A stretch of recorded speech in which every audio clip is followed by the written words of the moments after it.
Our coffee's getting cold. We've got stories to tell and opinions to hold. From the headlines today to the games that we play, you never know where the conversation will stray. Brushstrokes, hot takes, colors and debates. Some topics are light, some carry more weight. No scripts, no filters, just saying what we think. One paint stroke at a time while the colors all ink. Welcome to the Paintcast, where the paint never dries and the conversations wander under colorful skies. From laughter to questions, from culture to art, grab a seat by the canvas and be part of the start. The Paintcast.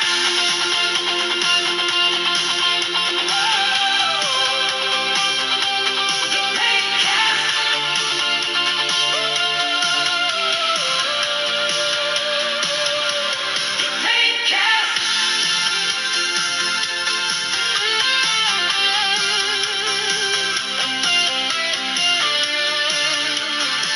Let's see where this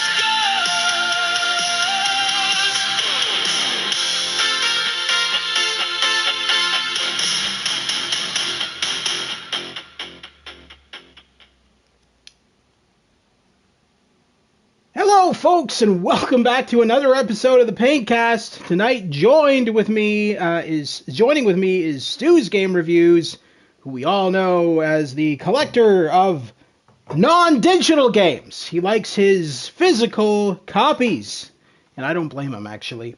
I just don't have space for all the physical copies, but he apparently does, so that's good. No, I don't have space either, unfortunately. Oh, okay, never mind. How you doing, by the way? No, I'm doing well, but you're right. I don't have space. I don't really have space for anything. It's just, but digital games are just a big problem, and we'll talk about that, I'm sure, in length on this podcast. Yes. Can I tell you something before we get started about that?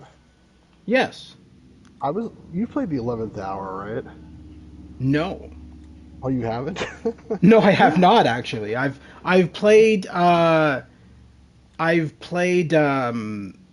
just the seventh guest, the original and the remake. And the remake. Yeah, you should never play the 11th hour. It's a horrible game. Back in the day, I did have it, but I could not get it to run on my computer.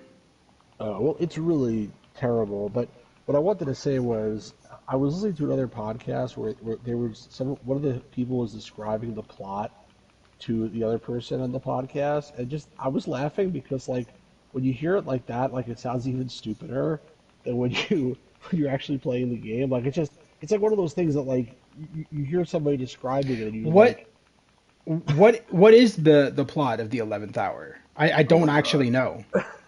So basically, I got a question first. Is it worse than the plot of the seventh guest? Oh, it's like a million times worse. Oh, really? Oh no! It's like absolutely horrendous. Oh. But like, I mean, I'll try to summarize it. But there's a woman who, she's a reporter, and she wants to do some kind of news story, let's say for 60 minutes or something like that, about the Stauff Mansion. So she goes to the town where the Stauff Mansion is, and she interviews a bunch of people, and then she ends up going into the house. And you play her like boyfriend or ex-boyfriend or something. After she disappeared, you're going to try to find her, and you're going into the house, and like that's like the sort of the overarching plot. But like what ends up happening is as you progress through the game, which is a horrible game in every way, you see more and more of the conversation. Like you have like some kind of device which shows you video of what happened to her before she went into the house and after, like all the conversations she had with different people. It also shows like other random stuff. It's like basically they filmed a movie, and so like your character in the game is watching clips of this movie in his device while he's going through the house. It makes no sense. but the part they were talking about particularly in the podcast was that there were part of the backstory is there's two women who went to the house like on a dare, two teenage girls or something, and then apparently they were both raped by the house. Like that's what it says. It doesn't explain what that means. What does that even Yeah, mean? it doesn't explain what that means. What? And then also like one of them, the house like the gate closes and like chews up their legs or something. I don't remember, but This sounds basically, ridiculous. They both. It's crazy. They both get pregnant by the house. Okay, you know what? I regret asking what the premise. Hold on, let me finish. I completely regret. And then one of them Okay. like has like a back alley abortion. And this is hold on. This is supposed to be Stauf's mansion again? Yes. Oh, So for one Pete's of them sakes. has like a back alley abortion, and she ends up becoming paralyzed and in a wheelchair. And the other one goes through with the pregnancy, and the baby that's born is like some kind of demoness or something like that. And she's like part of the plot, and she tries to seduce the main character, whatever. Anyway, I'm listening to these people explaining the plot, and it's like it sounds like just even stupider than I remember it. And then the person's like, "So wait a second, who's the father? Is it the house or Stauf?" And the guy's like, I think it's the house. And then the person's like, "Oh, so what do you do on Father's Day if your father's a house?" What do you? Wow, that is a good question. I wonder if we have an answer to that. That's a very good question. What Maybe do you? like hang up some curtains or something? Oh my God! I was like dying laughing because what a horrible game. Anyway, What is it even made by the same guys? It feels like Yes. it's made by different people or something. No, it's made by the same guys. It's so bad. James is in the house and he wants to know, can we talk about how great of a person Stu is? Like that's a good topic. James is trolling and Well, apparently, I mean, okay. Well, I thought he was serious. Like, I think we should cancel the topic today. We should spend the next 2 hours just talking about how great of a person I am. You start. Go ahead. let me just explain that it took Wow, what a Stu silence. like 10 minutes before he realized I invited him to the live stream. So, like, I don't know how great of a person Stu is. I can tell you how. Well, he may not be punctual, but doesn't mean I'm not great. James says, I mean, I do think Stu is great. I'm not even joking. Anyway, let's. I think that's a good like time to say that if you are watching this and you also think that I'm great at some point during this podcast, you can feel free to check out my channel, Stu's Game Reviews, and you can get to say hello to me too. But I'm not really that great, honestly, James. I'm just an average, garden variety, amazing guy. Oh my God. Do you both need a room right now? Because like I paid James to ask that question actually. oh yeah, did you? All right. No, not really. All right. So anyway, He said you're great tonight's thank you, James. Tonight's conversation is going to be about, in case you guys don't know, I mean obviously you do, you've seen the thumbnail, but basically Rockstar, and this really pisses me off. This is after months and months and months of people hyping people up with all these videos of GTA 6, whatever, trailers, videos, and all this nonsense. And even, Strauss Zelnick, who is the CEO of, I think he's either the CEO of Rockstar Games or Take-Two Interactive, I can't remember which, but he was, doing the same thing. He was, like, revving people up about this it's going to be amazing. And then the pre-orders come out. And the pre-orders state, well, the physical version of the game is not going to have a disc. It's going to be a download code inside of an empty case. It's not even containing a map.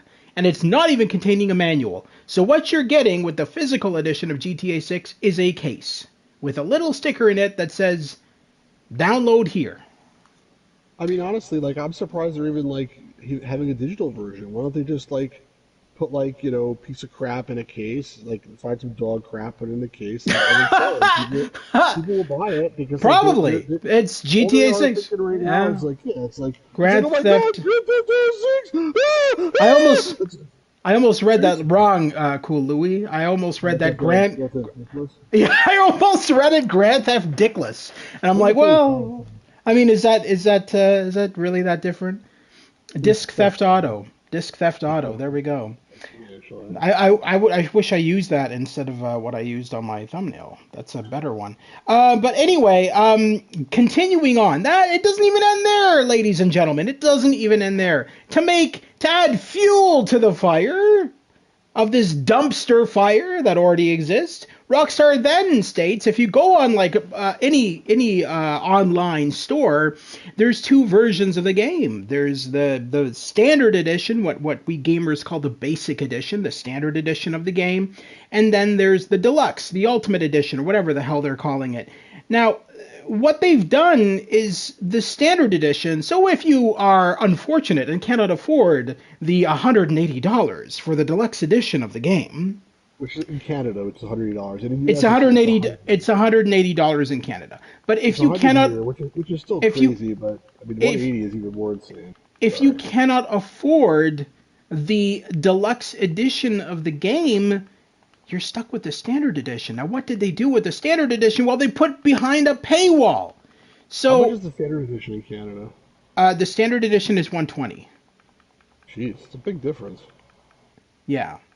So in the US, Um, it's a $20 difference. It's 80 versus 100. Again, they're both still expensive, but in Canada, 120 versus 180 is like basically 50% more. It's nuts. so let me continue with what I was saying though. You were saying something? I'm sorry. Oh yeah, no, it's hard to imagine, right? But anyway, so the if you get the basic edition, so the bare minimum edition, that the hundred what is it, the $100 edition, or is that the American No, $100 edition is the ultimate? American, it's $80 for the base edition. Okay, It's $100 so if for you the get deluxe. the American $80 edition of the game, parts of the game are locked off to you. That's what I'm So saying. I know They've you told they me put it that. behind a paywall. I looked into it myself, and Hmm. I found like an article on Game Informer. I can find it now, but it said that like it was not as much as locked as I would have thought. So I don't know. It's hard to tell like what the real information Well, is. I'm getting my information from the actual not Rockstar, but I'm getting it from the PlayStation Store, where it literally says on the PlayStation Store that if you don't buy the deluxe edition, you won't be getting the complete game. Oh, really? What does it say though? Is it like specific or? All right, so if you guys are going to see a blue screen here for a I'll split tell you. second. No, no, I'll no. tell you Hold what it on. says here. No, Hold let on. me tell Hold you what on. it says here on. Well, before you do that, I just want to read what it says. Now, you guys are going to see a blue screen here. We're still here. Don't worry. PlayStation, when I'm streaming and I go to another screen, it'll show a little icon or graphic on the screen. But so we're not here anymore. Stay quiet. Yeah, stay quiet, Stu. Let's pretend we're not here. Maybe they'll go away. No, I'm just joking. All right. So let me just pull up GTA 6 here. So I'm going to pull up the Ultimate Edition of GTA 6. Okay, and it says in the description, you're not going to see it. I'm going to read it to you. Yeah, yeah, yeah. Just give me a sec. All right. So, uh, okay, so welcome to Leonida, the state where anything goes, blah blah blah. So, the deluxe edition, the ultimate edition upgrade, you get a 95 Grotti Cheetah, Hawk and Little Morgan revolver, blah blah blah. But then it says that you'll unlock customization options. So you can now visit stores and mod shops to mod your car and stuff like that. And I'm thinking to myself, why isn't that in the base game, like GTA 5? Why are we paying extra?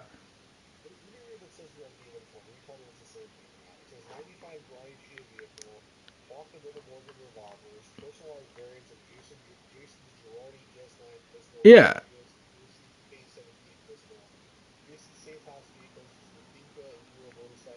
yeah, yeah.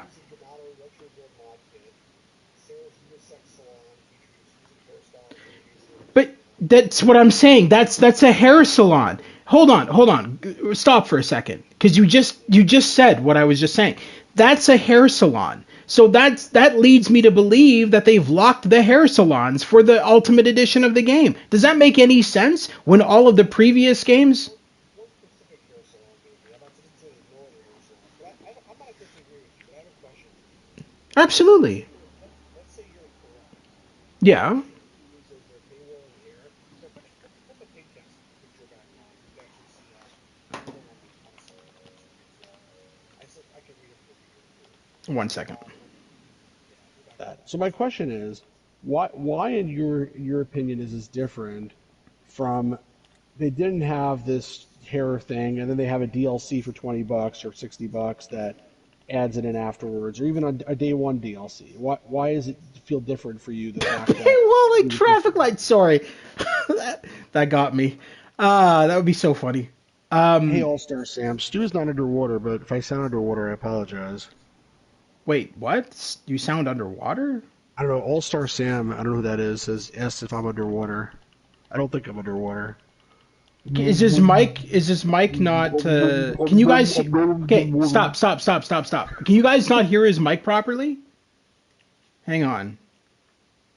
Might be something on I'm my back end. now. This is I'm back now. Let me do I this. I There we probably go. wasn't There we go. I adjusted the volume a little bit just to be safe. okay. Yeah. So yeah, so why is that different to you than just like a day one DLC or a day zero DLC for that content? Okay, so to me, this is my biggest problem with Rockstar. In the past, when you've pre-ordered a Rockstar game, say like as an example, when I pre-ordered the Ultimate Edition of Red Dead Redemption 2, it came with like bonuses, kind of like what GTA 6 does with the cars, the extra guns, and everything. But they didn't lock off businesses to only deluxe edition players. That to me is idiotic. I But mean, let's it's say, just kind of like hold on. But the way they wrote it, let's say there's 50 different salons in the game, but there's only one salon here that's locked out, and gives you a special But is is hairstyle is that you what can you get you in think one. it is? But I don't, because I don't think it's that. I think they've locked out all of the businesses. That's not what it says. It just says Sarah's Unisex Salon featuring exclusive hairstyles. And it mentions Okay. Stock 305 clothing store featuring exclusive apparel. Now, And then there's Electric Fang Tattoo Shop featuring I'm 50 I'm exclusive I'm tattoos. I want to explain something very quickly. I don't want this to stop people from buying the game. I mean, if you want to buy the game, I know that a lot of other YouTubers out there are saying, "Oh, boycott Rockstar, don't buy their game," blah blah blah. I'm not saying that, and I'm never going to say that because I'm getting the fucking game myself. Why would I say that? I'd look like an idiot. But I mean, That's a I'm just separate question. it's all up to you. If you want to boycott the game, feel free. If you still want to get the game, feel free. I will never say to any of you, don't buy this, because at the end of the day, it's your life. It's what you want to do. And I will never police you guys on what games you should or should not purchase. Yeah, but that aside, why is this? Let's do the digital physical thing. We're putting aside for a second. Yeah. Why does it bother you so much? If I'm right, let's say if I'm wrong, I understand. But if I'm right, are you hmm more okay with it? If it's just a matter of there's a couple If of it's just stores if that it's want just to. like that, yeah, I'd be fine with that. But if Okay. it's what I think it is, where they're like locking out specific like a lot of businesses behind a paywall, then yeah, I got a problem with that. I got a problem with any time a game puts a paywall on content. Yeah, I hear that. I, I I mean, don't I don't like it. it doesn't say that though. I mean, Okay. it is cheap in general though. Like, I mean, yeah, I Oh, agree. Like, absolutely, it doesn't cost them absolutely. anything obviously to give you that extra content. Like, if you're gonna pay extra money, it should be something that You costs them know, extra you money. know what's crazy is the budget for GTA 6 was $2 billion, okay? That's with $1 billion, 2 billion. It's the most expensive game ever made so far. I think Alan Wake 1 was 1 billion, or Alan Wake 2, sorry, was $1 billion. But anyway, let's continue with This, what I'm saying here. Hold this is on. like Hold on. how much Hold is on. this? It's like 5 billion I heard or something like that. Is it 5? I thought it was But 2. that's my son told me he heard it was five. Okay, I well, could be wrong. either way, let me go back to what I was saying. In one day, One day, ladies and gentlemen, in one day, the very first day that Rockstar released pre-orders for the game, they just made back that $5 billion. Because you should see how much money they made on pre-orders in the first day they released. I was shocked. I'm like, you're right. bro, $2 billion for the budget supposedly, and they yeah. made $3 billion supposedly on the first day. On the first fucking day, they already made the budget of the fucking game in one fucking day. If they're smart, they should have taken the pre-orders like 3 years ago. Right. I don't. I don't know why they didn't do that. There's all these suckers out there. Right. You're saying you're being very nice, and you're be like, I'm not going to tell you you should buy it or not. Like, yeah, I won't tell you either, but I will judge people who do certain things because I'm a judgmental type of person. Well, that's you, but that's not me. I'm not going to judge people. I didn't say you have to do it. I'm saying you should be judging. I'm not really judging with people. If they can do whatever the hell they want, I agree with you about that. However, I don't. I think that the way people act, like this hive mentality, and this like. So explain what you mean by a hive mentality. Well, it's almost like a drug addiction mentality is what I was going to say. Where they follow the sheep? Is that what you're saying? Well, the hive mentality is the follow the sheep. The drug addiction mentality is like, I feel like, let's say your GTA 6 was like $300, like they would have got almost the same number of pre-orders because all these people out there just like, their whole life for the last year is like they can't wait to put down money to this pre-order. Yeah, no, I've seen that. I've seen that too. I've seen a lot of gamers on forums say, "I don't even care if the game's $1,000. I'll still buy it." And I'm like, "You're an idiot. You sound retarded." Like, I don't get those people. No, I don't either. I don't either. And then there's a lot of talk that I did see on social media and stuff around the digital versus physical. I'm gonna laugh so hard. Hold on, I'm gonna laugh so hard if all these Muppets that are like, I don't, bro, I'm telling you, if the game's like $5,000, I'm gonna still buy it. And then the game comes out and it's shit, and they're like, what the fuck? The thing is though that like they're so like it's like a cult at this point. It's not even a game. Yeah. So like it's like if one of the Star Wars movies comes out and it's shit, people still be like, oh, that was so great. Like it's like there's no like actual like critical thought when it comes to this at this point. You know what I'm saying? It's like it's just. Well, I don't think so. Only because I've seen this exact mentality for other games. So like in the past, when The Last of Us 2 was first announced, it was the same sheeple cult mentality. I don't give a fuck how much this is. I'm gonna buy it. Blah blah blah. And then we saw it again with Cyberpunk 2077. And then invariably these games come out and then people shit on them. And I have no doubt in my mind that when GTA 6 comes out, there's gonna be a bunch of people shitting on it and saying, oh, I thought it was supposed to be better or something. Like oh yeah, of course, because I see it all the time. There's always going to be a bitch gamer who's going to start the bitch parade, and then all the others are going to join in. It happens all the time. It doesn't matter what game it is. New release, oh my god, do you not remember what they did with Bond, calling the game woke because there's 2 black people in the game? Like, come on. GTA 6. GTA 6, you guys have been going crazy over it for, like, how long already? But don't you think that's going to make it worse when the game comes out and it's not what they expected in their little minds? Here's the thing. At least they're intelligent. No, but here's the thing. There is a lot of crap because of AI. There is a lot of crap on social media where all these gamers are like going, oh my god, GTA 6 gameplay has released. And they're sending videos across Facebook and social media. And all of these videos are AI generated. They're done with ChatGPT. They're done with Google Gemini and all these other AI programs. And they're not actually, gameplay. They're not actual gameplay. But it makes the game look stunning. It makes, oh my god, you should see these AI generated. You would think that they're from an actual game, but it looks photorealistic. And everybody's going, oh my god, look at the graphics. And I'm like, that's AI. Are you people idiotic? How can you not tell when something's AI? I mean, the background gives it away. In the distance, the street signs and stuff are a jumbled mess of fucking Klingon. And I'm like, bro, how do you not see this? AI does a terrible job. AI is good for generating things. Yeah, great, fine, wonderful. But the problem is that AI doesn't understand the human language. Unless you physically tell AI, oh, name this street sign this name, it's not going to do shit. It's going to put down a garbage mess.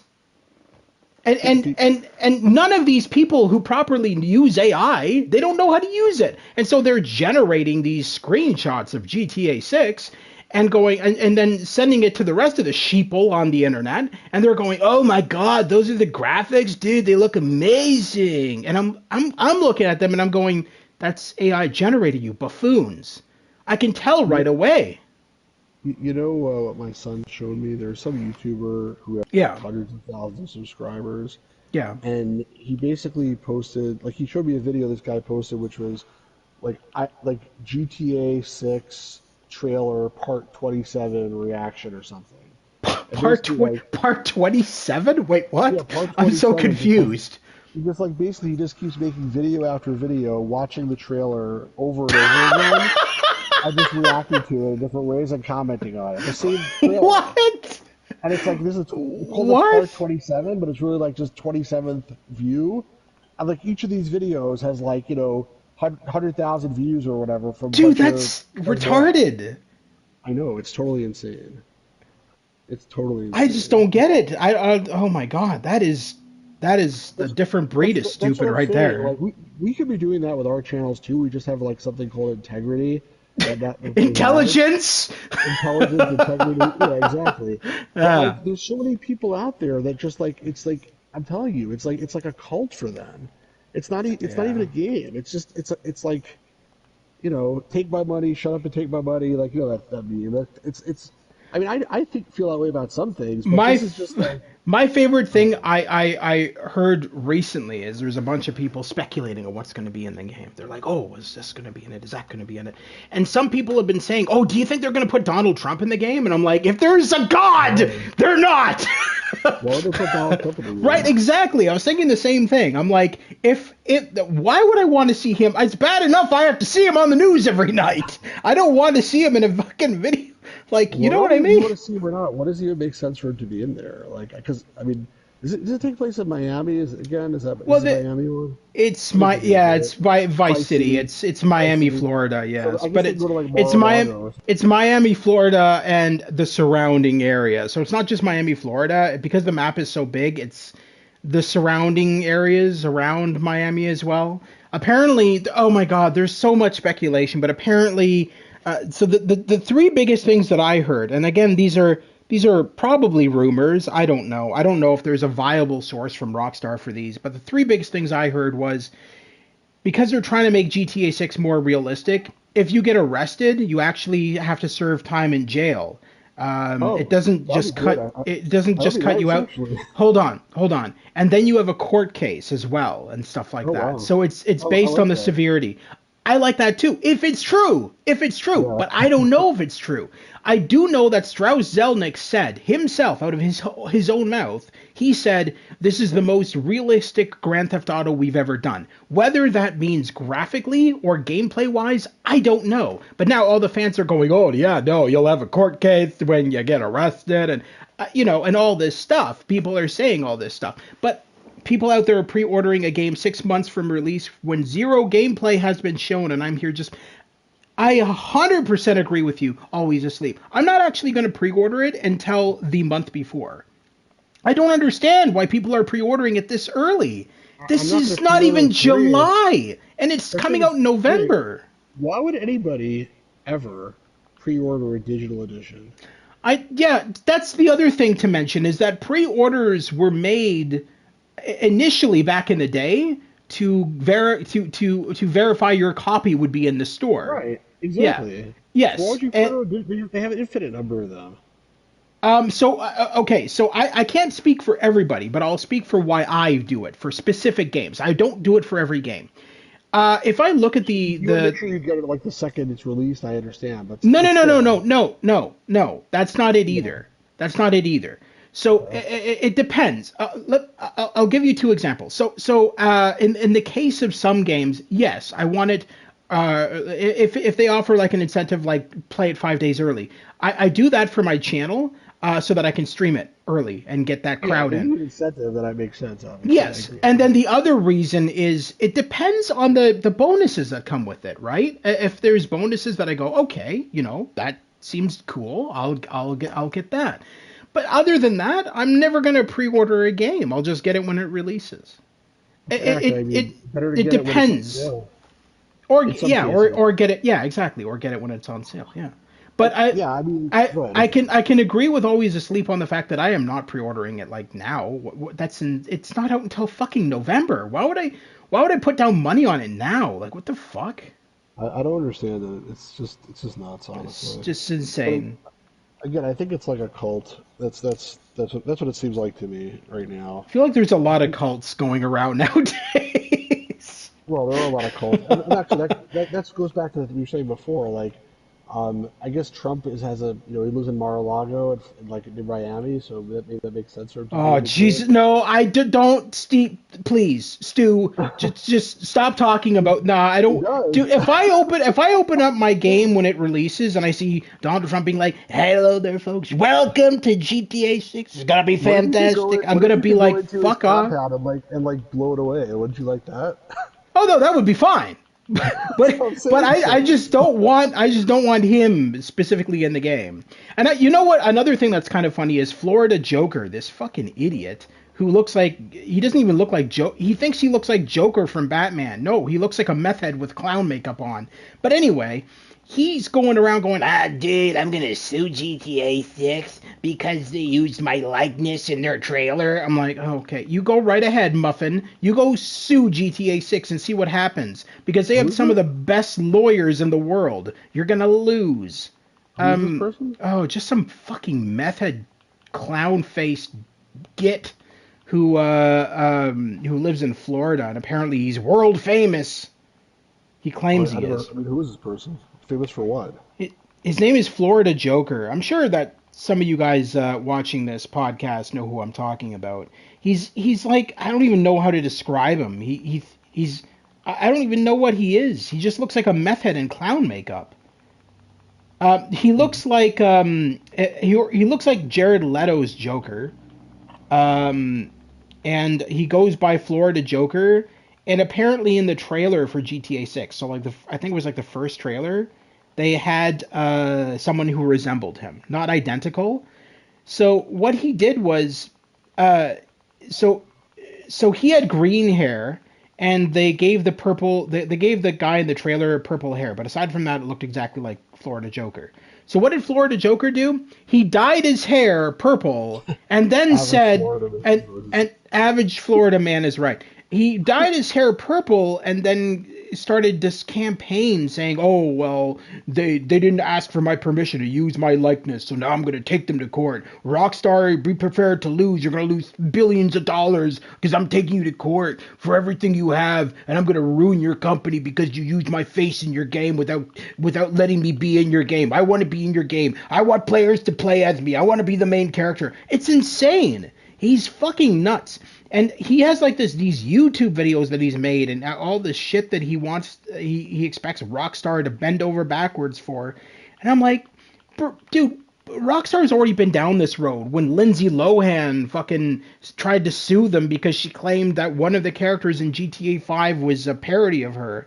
And Rockstar just laughed in her face and her lawyer's face and gave them the finger and then moved on. And that's what's going to happen with this meth head. It's the same shit. So, yeah, it sounds like just some crazy person. I mean, I don't know who this person is, but I mean, good luck to try to figure out. Good luck trying to prove that that's actually your likeness. You know what I mean? Like, it sounds like. Anyway, the whole thing sounds stupid. Of course. I mean, the Well, guy's name interesting is how the you how guy's you name did, by is the way. the guy's name is Florida Joker. What do you expect? Well, he sounds like a Joker to me. He's He perfect. sounds He's the perfect like a Joker. Joker. Yeah, that's even better. Um, well, back to the pre-order stuff. So, I Yes. mean, we talked about why pre-order digital. Like this Hmm. whole thing about I don't understand this at all. This is something Hmm. maybe you can explain this to me because I just really don't get it. I prefer physical editions, and I can talk for a long time about why that is, and I think we have talked about it on the podcast. We can I always feel talk about it some more. It's I'm not just something saying. I We tire can of talk, talking about. no, I get it. I'm just saying. I prefer physical. There's Hmm. also a concept of you get a digital edition. Why? Because I don't care about having the So physical thing. And let me finish. I don't care about having the physical thing, and I want to get it really fast. And I don't have room for physical, and I'm very short-sighted, and whatever the reasons are. I'm just messing around. short-sighted. I'm messing around. We can talk about that separately. But Dick. No, just the joking. third thing I don't get is you buy a case that has nothing in it. Yeah, Who does this? that's I don't understand this. that's It's like I want insane. to have something on my shelf to That's pretend that there's insane. something in there when there isn't. Yeah, But that's everybody, insane. but this is a thing. And this is also like the Nintendo Switch 2, the game key cards. You know about this, right? About what? Sorry, you lagged out there for a second. What were you saying? Nintendo Switch 2 game key cards. No, I don't. I don't know much about the Nintendo Switch 2, to be So honest, because I have no interest in getting one.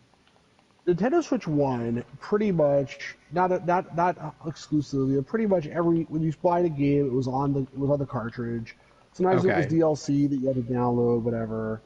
But for the Switch 2, they are they have basically said that Nintendo themselves or third parties, if they choose, can offer either a regular game on a cartridge, or they can offer what they call a game key card, which looks like a cartridge, but it doesn't have anything on it except for a download code basically built into it that goes to the servers and downloads the game if the servers are up at that point.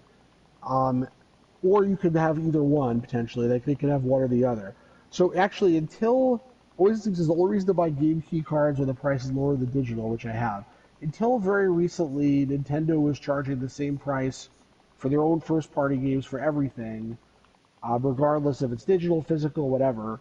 They just announced like recently that they're going to start charging $10 less for digital versus physical. I'm not sure how that works with the game key cards, but again, I don't understand like this concept because if I want a physical game, if I want a digital game, just buy a digital game. If I want a physical game, like I want a physical game. The game key Yeah. card is a way of pretending you have a physical game when you really don't. Yeah. I just don't get it. Or the real worst thing, I've watched so many collector's editions, and this is why I don't buy like stuff like this so much anymore. But like it comes with a steel book, and there's nothing in the steel book. Like why you give me a steel book if there's nothing in it? Do you think I just like having a steel book? It's like I should buy a phone case without a phone. I should buy like a condom if I don't have like thing to put it on. Like I don't understand this concept. What's the point of having a case without a game? Uh, yeah, I Maybe don't you can explain understand. it to I me. don't know why. No, I don't understand it either. When I first saw that, so my understanding was that there was going to be a disc. That was my understanding initially, right? All this was happening, and then when I found out that no, it's just a QR code to download the game, I was like, well, no. So Always Asleep has a good point. Game key cards still make more sense than a download code because you can still lend, trade, sell it at least.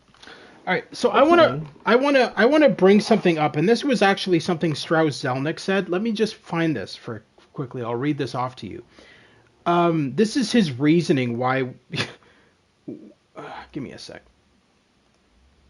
Okay.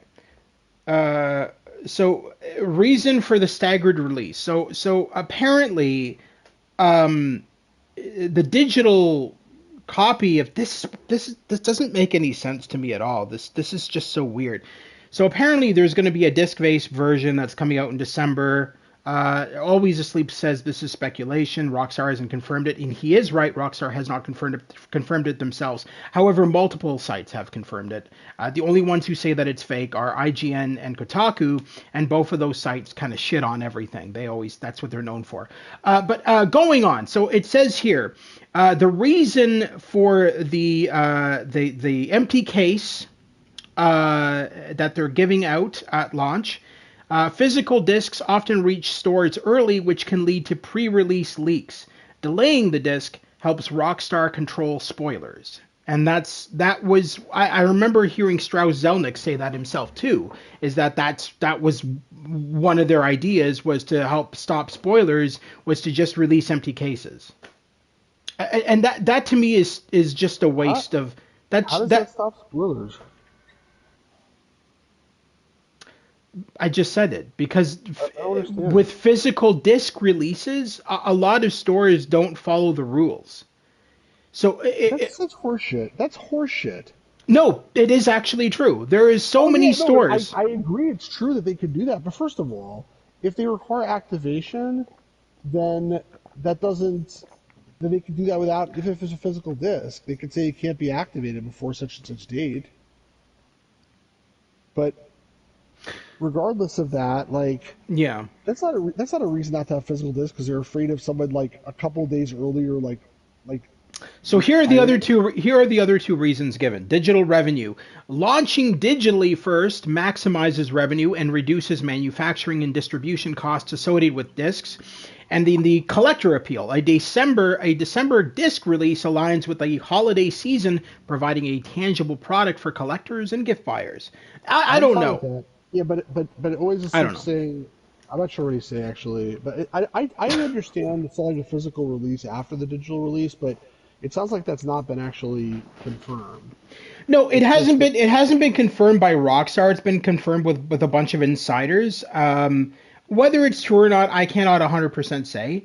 It does make sense to me that they're probably going to do that. I could be wrong, of course, and it is what it is. If I'm wrong, I'm wrong. But I personally am not getting the physical edition anyway, so it doesn't really overly affect me. There's two reasons why I stopped collecting physical. You guys might not realize this, but I have a massive collection of games. PC, like physical, not digital, physical. PC, PS2, PS. PS3. No, no, hold on. Let me. Well, yeah, no, you're not wrong. So I have a massive collection of PC, PS1, PS2, PS3, PS4, and PS5 disc-based games.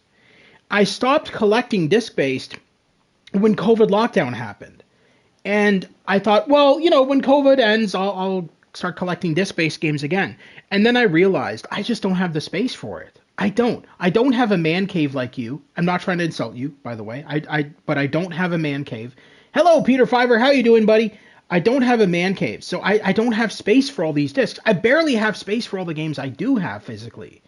I have them in massive storage bins, and I just don't have space for any more of them. Otherwise, I would still be collecting physical, but I I just understand. do not have the space. And I that's my reasoning behind doing digital. It's just That's I don't fine. have the space.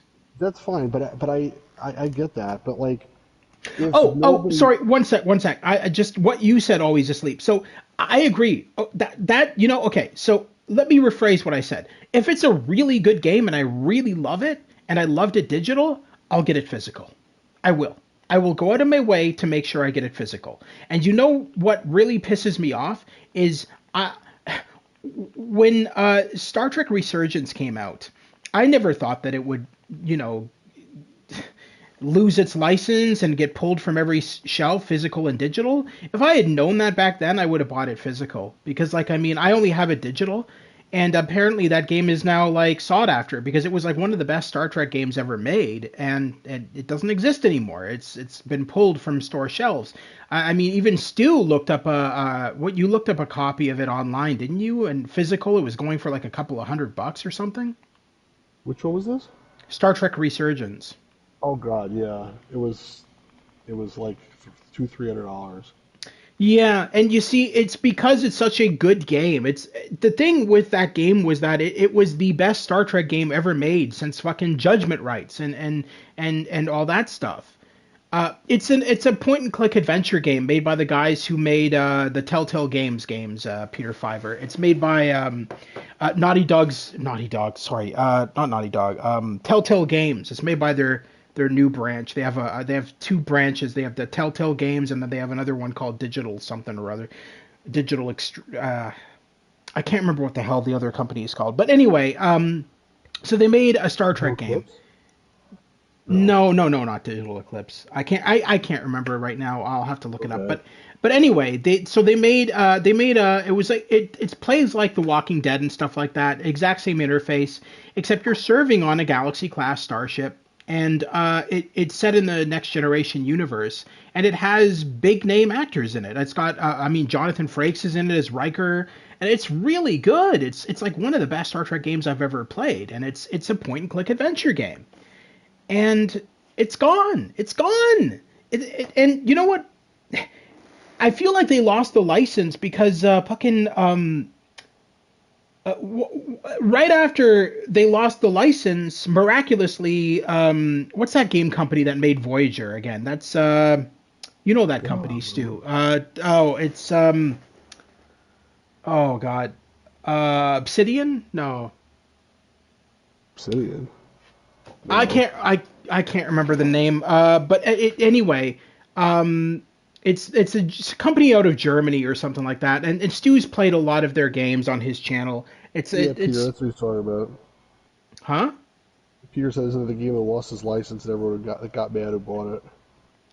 Yeah. So basically, yeah, they lost their license, and so they couldn't sell the game anymore. And then this new company got the license to Star Trek because they released that Star Trek Voyager game that me and Stu were streaming, and that's kind of the latest Star Trek game that's out now. And they have the license, and I'm thinking like, dude, I would have just let the other guys have the license because they were planning a sequel to that game and everything, and now they can't do that. I don't know. It's just stupid, and it reminds me of what Amazon is doing with the Bond license for video games. So that the Bond game came out, 007 First Light, and it's received rave reviews. It's been doing really well. I enjoyed it. I don't know. I can't speak for you, Stu, but I really enjoyed it. And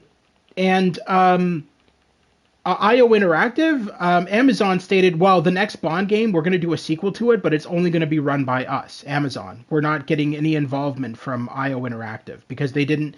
And their excuse for that was, oh, IO Interactive never asked us if they could make a Bond game. I know you said this. I read something different recently in a magazine that said that IO Interactive is making it, but Amazon is saying that they want to be much more involved in it. So I'm not sure. That's, I know it's different than what you heard, but that's okay. Well, that might be it then. Maybe you're right. Maybe that's what it is. But I mean, okay. So if that's the case, I'm fine with IO Interactive being involved as long as Amazon doesn't fuck it up. Because every other time in the past, because every other time in the past when Amazon has Daedalic, thank you, my friend, Daedalic Entertainment. That's the people who bought the Star Trek license. There we go. Daedalic Entertainment, out of Germany. Yeah. Big adventure game company until recently. Yeah, now they're doing strategy games and shit. Sorry, did what? They go out of business? Did they go bankrupt or something? Daedalic? No. I thought I remember reading that. But that doesn't make any sense if they're making like the Star Trek Voyager game and all that shit. Well, they were making it, or weren't they? Maybe I'm confused. No. Well, maybe something did happen and somebody fished them out of the water. I mean, that happens all the time. I mean, look at prime example. Yeah, June 2023, they shuttered their development division, and it came as a result of poor performance of the Lord of the Rings Gollum. But I guess they're still a publisher. Well, anyway, look at Annapurna Interactive. They were I think it was either Xbox or somebody shut them down, and then from what I read, it was Sam Lake. Sam Lake ended up giving them bailing them out, and now that's why Annapurna Interactive is back, because of Sam Lake. Sam Lake was saying stuff like, oh, they're an amazing company. They have really inventive games and stuff like that. I would hate to see them go, and which is really nice if that's true, because like I see it more and more actually on Twitter that these game companies, because I follow actual game companies on Twitter and stuff like that, or X or whatever the fuck it's called. Share play back on you? Oh yeah, sure. And no, Anna. ANNAPURNA P-U-R... A-N-N-A, I think. A-N-N-A, P-U-R-N-A. Yeah. Yeah, they're out of France. They made like Kentucky Route Zero and a bunch of other games like that. They've done a few games that I really liked. They're a good company. One of my favorite games they did was the game Stray, where you play as this cat in a cyberpunk universe. They do a lot of I would say adventure type games, not like classic point and click adventures, but like adventure type games, I would call it. Yeah. They're a cool publisher. Yeah. No, they are. Always Sleep says Kentucky Route Zero is a steaming pile of crap. Yeah, they made Stray, yeah. They were actually the ones who actually made Stray themselves. Yes. Now, a fun fact about Stray, for those who don't know, this is kind of off topic, but fun fact about Stray is the creator... Okay, that's not the fun fact. I mean, that's right in the fucking get. No, the cat that they use, the cat that they mocapped, is a cat named the cat. Wow, I'm impressed. Yes, they actually. Well, a lot of these games do that, Stu. I mean, Naughty Dog. They actually brought in. I have photos and videos of this. They actually. You did stream Stray, didn't you? I didn't stream it all. Did I stream it all the way through? I can't remember. I don't know if you streamed all of it, but you streamed a bunch of it. Yeah, when it first came out. Finch. They published Edith Finch also, correct? That's what I was thinking of. Peter Fiver. Yes, they did do Edith Finch. That is a good game too. But anyway, so the cat's name. So the creator of Stray, who wrote the script and everything, he has a cat, or had a cat. I guess the cat's dead now, but it was named Murtaugh after Riggs and Murtaugh, Lethal Weapon. And weird name, I know. But anyway, so this cat, Murtaugh, looks identical to the cat that's in Stray. Exact same fur color, everything. The creator of the game stated that he brought in his cat and mocapped his cat for the game, and said that it's because there is not enough games. He felt that there is not enough games where the lead star is a pet, or a cat, or a dog, or whatever. And I mean, he's right. Okay, maybe, I don't know. True. I'm not judging. No, it is true. It's a good point. We need more animal games. The only dog game I remember, and I have it for my PS2. It's called A Dog's Life, and that game was so fucking weird. Like, the whole point of the game is to save this female dog that your male dog character is like boyfriend girlfriend with. You're supposed to save this dog that gets captured and is going to be turned into like perfume. You just played a game recently with dogs like that.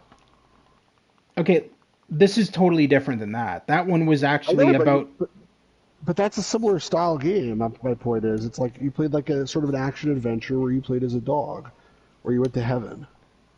Yeah, that game's a little bit more emotional than the Dog's Life one. But the Dog's Life, let me go on with how weird the Dog's Life game is. So that game, I like it purely on how fucking weird it is. Because, like, honestly, so that's the premise, is basically the female dog gets captured, and this evil woman is going to grind this dog up into a perfume, is my understanding of the story. Yeah, it's 101 Dalmatians? Really weird.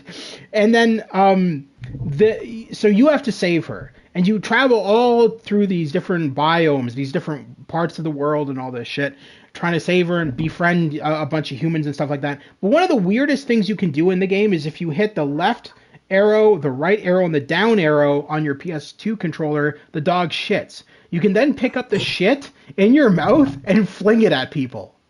What? Yeah, I'm not even joking. I plan to... I don't... oh, God, let me see if I can find the case. Hold on. Oh, I got the case right in front of me. Here we go. All right. Jesus. So, Dog's Life. It's made by a company called Frontier Games. But what kind of crazy shit is that? I mean, no pun intended. Set in... Well, when we get the capture card working, I'll invite you on. We'll stream it, and you're going to have a lot of questions and a lot of fun. What platform is it for? PS2. I can take a photo of the case, and I can send it into the chat on Discord. Here, let me read the back of the case here. No school, no chores, no clothes. It's great being a dog. That's a weird premise already. I agree. That's a bit No odd, but chores. okay. Yeah. Set in the rural Midwest U.S. countryside, Dog's Life sees its hero embark on an epic journey that spans the U.S., taking in everything from ski resorts to vibrant cities along the way. Playing as the nimble pod protagonist Jake, a plucky pup with a nose for adventure, you'll sniff out a sinister dog-napping plot involving the canine-hating Miss Peaches and Jake's pedigree chum Daisy. This is the world's first game where you can truly be a dog. Dog's Life allows you to take on the role of a lifelike hound rather than prancing around as a bipedal canine caricature. So you can play fetch, sniff out food, chase chickens, and explore your world, doggy style. And then it's got a whole bunch of point form things here. Control and interact with over 15 breeds of dog, each with distinct traits and abilities. Real game variety. Each dog handles differently and can be used to solve different puzzles. Unique smell-o-vision mode, which allows you to see the world through Jake's eyes. Massive free-roaming environments to explore with a wealth of characters, mini-games, and interactive features to play with. Over 40 hours of accessible play. Ability to converse with NPCs, chase chickens, steal sausages, shake kittens. Shake kittens? What the fuck? Nurturing element. Keep Jake well fed and healthy through his adventure. I don't know. It's a really weird game, and I think that was part of the reason why I bought it, is because it's such a weird game. That is really weird, but it sounds cool, I guess. I mean, one of my favorite things to do in the game was to just shit and throw your shit at people, and then the people go, "What the fuck?" They don't actually say "what the fuck," but they're like, "What the hell? You throwing shit at me for?" I mean, that's what I would do too, right? I mean, Well, I know you would. I'm. no, I would say, what the fuck? I wouldn't throw shit. Oh. I think you're misunderstanding me. Uh-huh. I'm sure you do that too, Stu. Be honest. If you had the option, to just throw shit at people in a video game, I mean, you're I would telling do it me once. I do it once. I wouldn't no, like you spend the wouldn't. whole No, game. you wouldn't. Okay, I think we can all agree that you would not. It would be a recurring thing with you, I think. Peter says, I had a disc for the PS2. It had all the old Super Mario games, Dr. Mario, Yoshi's Island, Super Mario All-Stars. And over a real disc or a What? jailbroken disc. It On doesn't sound like, yeah, PS2? does not sound like, he said, I don't think Nintendo would let Mario games be on PS2. I would agree. I No. don't think so either. No. That doesn't even sound legit. That sounds uh um I don't know. but yeah, so Dog's Life, man, that was the weirdest fucking dog, and that was when was that? Okay, hold on. Let me see when that was made. Let's see here. Of course, they have a freaking sticker over top of No, I can't.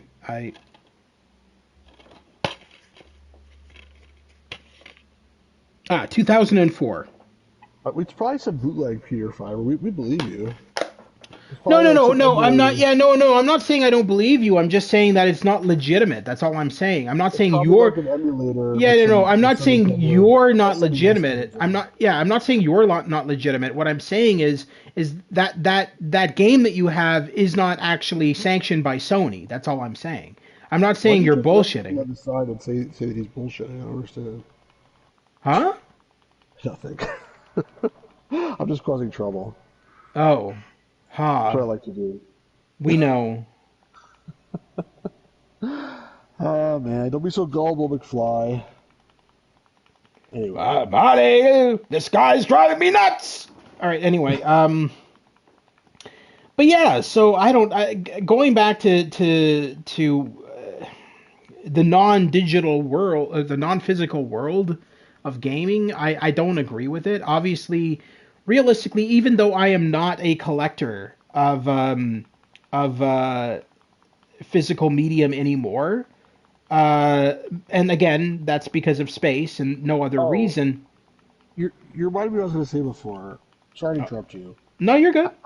I was at a conference recently where they talked about AI, and there Oh, was a woman who was like she was like the head of legal department at some company, at some big company, and she was saying like, we're not hiring any more lawyers at law school or any paralegals because we're just going to use AI for all the Oh stuff my that they do. God. We're still going to hire like experienced lawyers, like who have like, let's say, five, Could 10 you years of experience. imagine if you were in court and you were being like defended by AI? Well, I guess they figure Oh, like, I guess they figure that no. let me finish. I guess they figure that the junior lawyers, like, they don't actually try cases. Like, all they do is like do research for the senior lawyers. So therefore, like, all that research, let AI do it, and they'll hire more senior lawyers. They won't hire anybody out of school. So I asked a question, and I said like, well, what happens like if nobody hires the junior lawyers and they won't get jobs, and they're not going to be any experienced lawyers either, like in 5 or 10 years. Yeah. And then she said to me, yes, we've thought of that and we realized that you're right, but we're still not going to hire them. So, That was her response? Oh, yes, okay. that was her. And I was like, What? yeah, I was like, okay. So the reason why I bring this She up, sounds insane. I mean, it's a funny story, but the reason why I bring it up is because, like, it's okay if you buy digital, as long as somebody's buying physical, because if nobody buys physical, then, like, if Oh, there's no physical to absolutely. buy, No, absolutely. And the other thing is, what then, really annoyed me. then preserve. What really annoyed me is there was I mentioned this when I was advertising our podcast tonight in advance, and I was advertising it on my Facebook and everything. And one of the guys commented and said, "Oh, that sucks that there's no longer any physical editions anymore. But what are we supposed to do about it?" I said, "You fight it. You fight Go about. with What do you your mean? Yeah, you fight. What do you mean? What do you don't just stick your ass out into the air and say, 'Come take me.' Like what are we doing? Like I mean, if something bothers you, if you have the right to stand up for what you believe in. At least maybe not in America. I don't know, but in to Canada, dream the impossible dream, to fight I feel the like in America unthinkable right now, fight. if you I feel like in America right now, if you stand for something you believe in, you're going to get arrested by ICE. Well, depends who you are. Trump will come after you. Uh, Yeah, unfortunately, like freedom in this world is not so free these days. But that's a whole separate conversation. yeah, But yeah, I mean, you vote with your wallet. And that's the thing. That's what I'm saying. It's like a cult because people, and it's also not just a cult. they People do are give very up too easily. short-sighted. Well, people are also very short-sighted. It's like, you know what? Yeah, It's the same exact attitude with the lawyers and AI. It's like, yeah, I know that in the future, like, my kids will be able to play this game, and even I will she's be able to not. play this game five. Yeah, she's Let me finish. she. I will be able to play this game 5 years from now. But you know what? I really want a digital right now. So like, fuck that. That's basically the attitude. Yeah, yeah, no, I do miss, and I still have all my. When I said all my PC games, I still have all the old Sierra boxes. I have got. You know what? I even found the other day. I found all my old Sierra hint books for King's Quest One, Police Quest One, Space Quest Three. I got all the hint books still. I have the manual. I'm looking at it right now. I have the manual for Star Trek 25th Anniversary and Star Trek Judgment Rights directly beneath my feet. I have a shelf underneath my feet. And That is very cool. I got the yeah, and I still have all that stuff from my youth, right? And I mean I treasure it, I collect it, and probably be dumped into my grave when I die as well, knowing me. I know I'm gonna take But it actually. you're taking all your stuff to your grave? Is that I what you mean, said? no, I'm gonna take your stuff when you die. I'm not gonna let it get dumped in your Oh, grave. Don't worry. you don't even know where I I'll live, take so care I of don't those know how things at that's home. gonna work. You I'll should, find you're out. just I'll gonna take it. you're gonna drive around Canada and be like, is there a gamer's grotto here? No. I'm a little bit smarter than that. Okay. Yeah, always says there's no regards to the future where AI is concerned. And Peter Fiver says people these days give up too easily. I'm They 16. I do. even know this generation shit. Like everyone's getting too sensitive.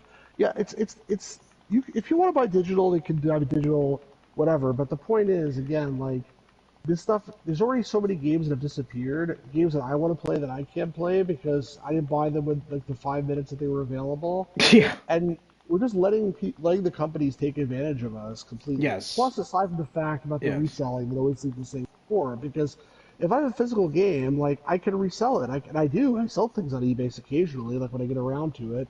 A digital game, it's just you can't resell it. It's nothing. It's a license. You own nothing basically. Um, See, I agree with Peter Fiver. He said you should try melatonin.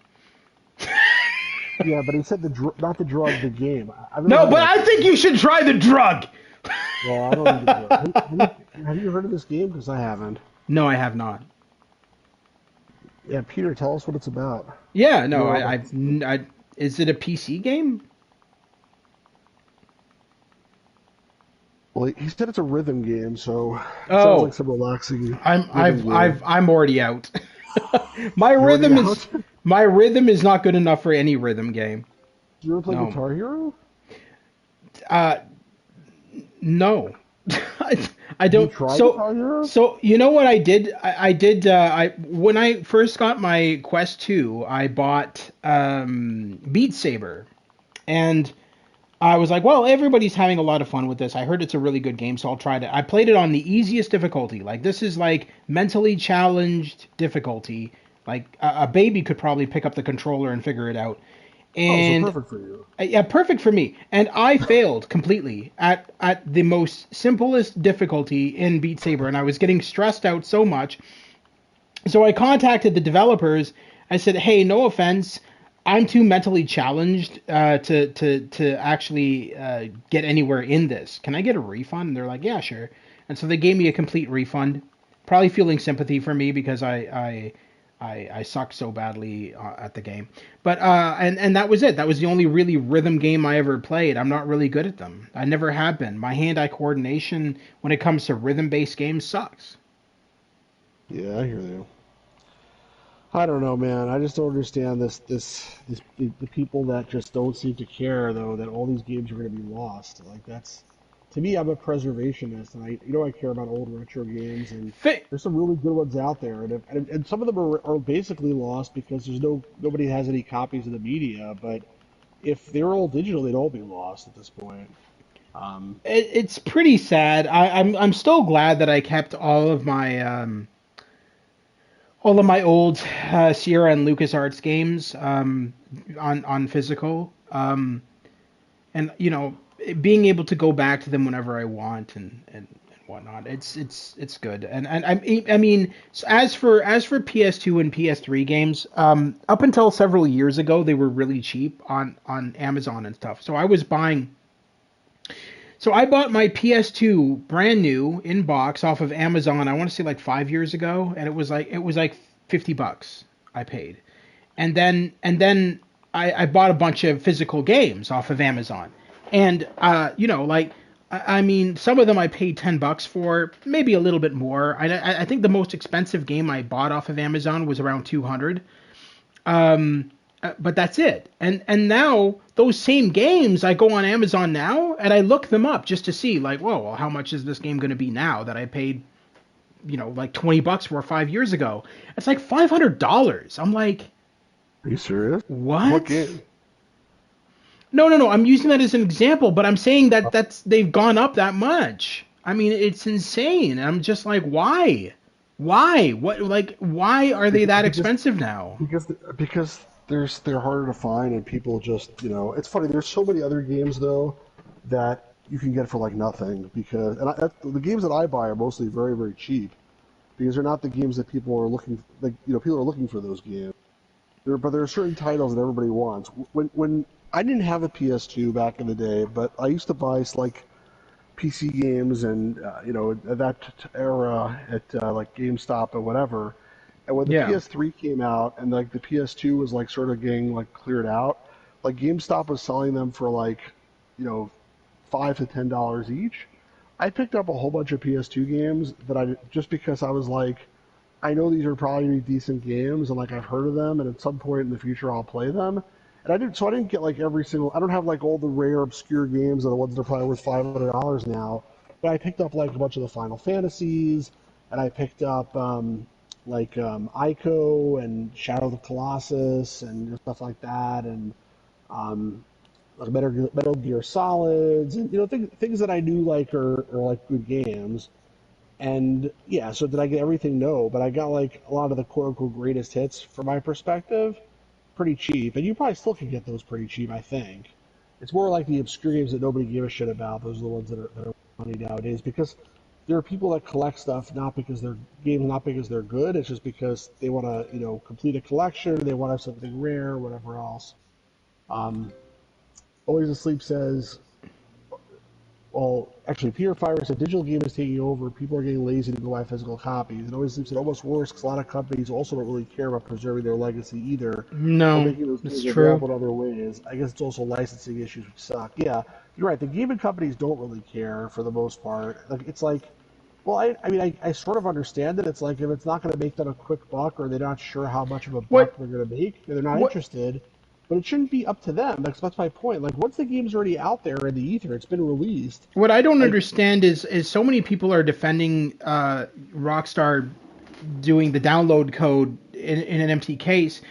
And I keep on reminding people, do you not remember what Strauss Zelnick said like months ago when he said I would have no problem with charging gamers for each hour of gameplay? He literally said that out of his own fucking mouth. He literally said, if I could, I would charge people $50 per hour of gameplay. So imagine buying GTA 6, sitting down to play it, and then after an hour, the game locks out, and then the message comes on the screen and says, "To continue the story, please give us $50." at least he's being honest, though. I mean, Yeah, like, but this is the what other I don't companies, understand. the other Like, companies probably feel that way. but this is what I don't understand. Yeah, but this is what I don't understand is that people are defending it. They're like, "Oh, I would gladly pay for that." I'm like, "Are you people fucking retarded?" I mean, No, basically, yeah. GTA players would. I agree. They're idiots. But I mean, again, this cult mentality has been around long before GTA 5. Because I mean, you look at when The Last of Us 2. I remember when The Last of Us 2 was first announced, right? And everybody, I mean, before the controversy surrounding it, which was idiotic in my opinion, anyway, because that game was really good. But I really enjoyed that game. But anyway, there before all that, people were saying the same thing, like, "Oh, I don't care how much it is. I'll spend $1,000 on it if I have to. It's The Last of Us 2." And I mean, it's the same shit. I mean, this has been a thing for quite a while. I mean, Cyberpunk, same issue. I brought this up earlier. Cyberpunk, same thing. It was that cult mentality of, "Oh, dude, if that game's $1 million, I'll still buy it." And I'm like, okay, you sound like an idiot, but I mean, the bottom line is if there was a thing where people if use they their could brains. well, the companies are not nice people generally. Companies will do anything they can get away with, Yeah, and if they don't people care are going about to allow them they don't to, care about yeah, fans. no, and if people are going to allow them to get away with stuff, they're going to happily take advantage, and Of it's up course. to people to not allow that to happen. I mean, the companies are not going to protect you, like that's for sure. So you have to make a choice, how badly do you care about short-term gratification, and how badly do you care about, you know, actually doing something that's good for you in the long run. And most people don't care about the long run. That's why. But listen, this is not just about games; it's about life. This is No, why people absolutely. make a lot of bad decisions that, in the short term, they sound good. How about I take some, what's that drug that everyone's taking now? And I'm forgetting the name of it. Fentanyl. How about I take some fentanyl now because I'll get a high right now. Or how Wait a even better, minute. But I'll, wait. What do you mean I'll everybody's take taking? Are you just saying that because no, no, Trump has no. I'm said saying, that? I'm saying some person. Some person's like, I'll take some heroin because, I might get addicted later on, and I might get very sick, and whatever. But right now, I want to get high, so I'm only going to think about right now. I mean, obviously that's a simplistic picture. I'm not saying that's why everybody gets addicted to drugs. But my Yeah, I point don't. is, Yeah. the culture that we are in is such an instant gratification culture, and there is no thought about future anything. That is the Yeah. entire way that this Yeah, culture nobody. is That's what I designed. was about to say earlier in regards to that woman you were talking about at that conference. That it seemed to me, from what you said, that she wasn't thinking of the future. She was thinking of the there and now. She wasn't Well, thinking. she just didn't care about the future. She's probably thinking I'll probably be dead by the time that happens. Who cares? I'll be retired. It's not my problem. That's what probably she was thinking. So sad. It is. But I'm saying that is the culture that we live in. Is that people are just like, I care about Yeah. the right now, and like if the Fuck whole everything else. civilization collapses later, like that's not my problem. I won't be around. It's fine. Yeah. It's literally a thing. I mean, like I don't know. It always seems to be fair that the AI data centers will have cooked all of us by then anyway. Yeah, maybe. I hope not. It's possible. He's probably right. We're gonna have Skynet invading our assholes soon enough. Oh my god. It's definitely possible. I mean, the AI is like probably the biggest threat that exists right now on this planet, unfortunately. Luis is here. He says, "I like when I'm you not. reverse roles. I'm not Thought I was enraged. enraged What? instead of stew." I'm not actually in rage mode, bro. I'm just messing around. I'm a loud European, my friend. You're European? Yes, my last name is Polish. Yeah, but that doesn't mean you're Polish. I mean, maybe your I'm nationality is Polish. I I'm Were you half born in Europe. Poland? Everybody, like all of my family and friends say that I have the European loudmouth personality that which my grandmother had and stuff like that. I guess Oh, it kind okay. of rubbed off on me. I guess. So you were born in Um, Canada, is what you're saying? I was born in Canada. Yes, I was And born your in parents were Canada. born in Canada? No, Oh, okay. Your my parents were born in dad. Poland? My dad was born in Poland, and my mom was born in Newfoundland. So my mom technically, yes, was born in Oh, yeah, Canada. Newfoundland's not Canada, I forgot. No, my dad was born, but my dad, no, okay, but yes, you're right. My dad was born. My dad was born in Poland, though. Yes, he Okay, he. my grandparents are from Poland. Oh, really? Really? Yeah, my maternal grandfather was born in Poland, but he came to the U.S. when he was 3. So my family's been in the U.S. for a number of years, but they're originally from Poland. So my dad came to Canada when he was 10. I want to say 10 or Oh, 11. okay, cool. And they moved here and they never looked back. They fell in love with Canada, and they stayed there until the day they died. I mean, my grandparents. I mean, my dad is still alive, thank God. But yeah, you know what I mean. Or is it just Um, same thing for Polish and Ukraine? There's a lot of Polish people here. You know that. Polish power! But I don't think of myself as Polish. I think of myself I as American. I've always really liked the Ukraine people. I don't know why. They just I've met so many of them. When I What a was kiss living in ass. when I was living in Toronto, no, they're just really nice people. I don't know. They're just really nice. I'm just kidding. Like, after always says he's from the Ukraine, like, oh, I really like Ukrainian people. I'm just Oh, messing wait, around. always asleep is part Ukraine. Oh, I fucking hate Ukraine. No, no, I'm just joking. Uh, Where do you live always asleep? What part of Canada? I think he said, didn't he? I swear he said like Alberta. Alberta? Yeah, I think it's Yeah, Alberta too, but I'm not sure yeah, anymore. pretty sure that's what he said once. We both remember Alberta too. Alberta is really nice, very beautiful, very beautiful. A lot of movies are filmed. A lot of movies and TV shows are filmed in Alberta because it's such a beautiful place. Mm. Anyway, yeah, I don't care like how many people buy digital versus physical. It's like just not to have physical at all. It's just It's sad. it's It's very sad. depressing. It's depressing.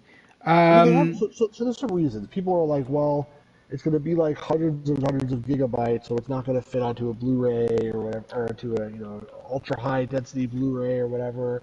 But they could make shithole provinces. Like they could make if you're like you live in Nunavut, they could make like 2 discs or something.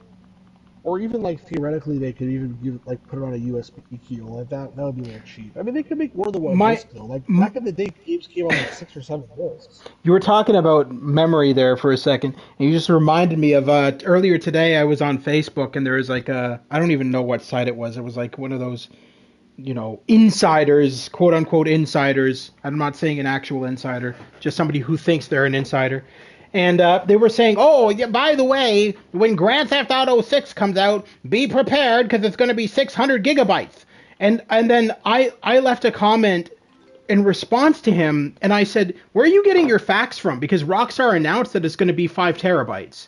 And I wasn't being serious. I was being sarcastic.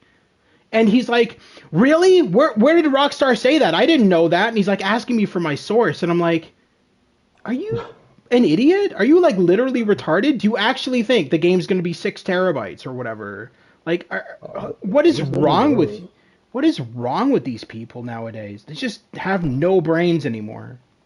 I don't know, man. Yeah, you're going to need an entire data center to install GTA 6. Come on. So fucking stupid. Yeah, I Oh my doubt it. god. Ships with an SSD. That's No, a good idea, it's actually. gonna be Let's maybe ship an 300. SSD. It's gonna be maybe shipped with an SSD. That's a good idea. Could you imagine, based on today's economy, how much that would cost? You know, I The used to buy SSD like alone is gonna set you back 500. I used to buy like every physical adventure game that I can get my hands on, pretty much. And there's one guy that they made a text adventure, which I did not buy because his physical edition was $300, and I think it's still for sale, by the way. What Yeah, it was is he called it like a hardcover book. It was a laptop. 300 gigs is what I'm thinking too. Always asleep. Sorry, go ahead. It was a laptop that all he did was load this text adventure that's like, I don't know, 100K or something onto this laptop hard drive, and then he like pasted like some paper to the top, like the front and the back of the laptop, so it looks like a book, and then it opens up like a book, and then you play the game on it. So it was a like surplus laptop that he probably got for $200 or something somewhere, Mhm. and then he was selling it for $300 as a hardcover version of his game, which I thought was like a cool idea, but I wasn't gonna pay $300 for it. Do you remember? You weren't really a console collector, I don't think. But do you remember? The fuck was that? Sorry, I crumpled up a piece of paper. I Apologize. thought you were eating an apple. I thought, is there a horse in your house with you and you're feeding it an apple? What's going on there? No, All right, sorry. no, you're good. Um, do you guys remember back in the day, Sony released this, and it was available in EB Games or GameStop or whatever the hell it's called, and it was like a suitcase that unfolded and it had a TV built inside the suitcase, and I had one for a while, and I think my ex stole it or something like that. I can't remember, but I've seen this. I know what you're talking yeah, about. yeah. You open it up, and it's just a TV built into the suitcase. You felt like James Bond when you bought those things, and you just set your console down on the other half of the suitcase, plug it up to the TV, and it's for portable for taking it on the road. And the TV didn't need to be plugged in because it was all battery operated. It's so fucking cool. Yeah, it was cool. Yeah, And the batteries lasted for a while too. I remember they lasted for a good 5 hours. that stuff was cool. But yeah, I just I don't like having like tons of crap all over the place, but I Okay. Well, that's definitely not true because every time you stream, I look behind you at the Leaning just Tower of because Gameza, just because I sir. have it doesn't mean that I like having it. That's my point. I Oh, need to clean this bullshit. shit up. I don't believe that for a second. You love having that stuff. Don't lie to me. No, I don't. I like having it, but I don't like it being a complete mess. I want to clean it up. If there's stuff I don't want, I get rid of it. You should stream. The day you start cleaning it up, you should stream it live. Okay. The cleanup stream.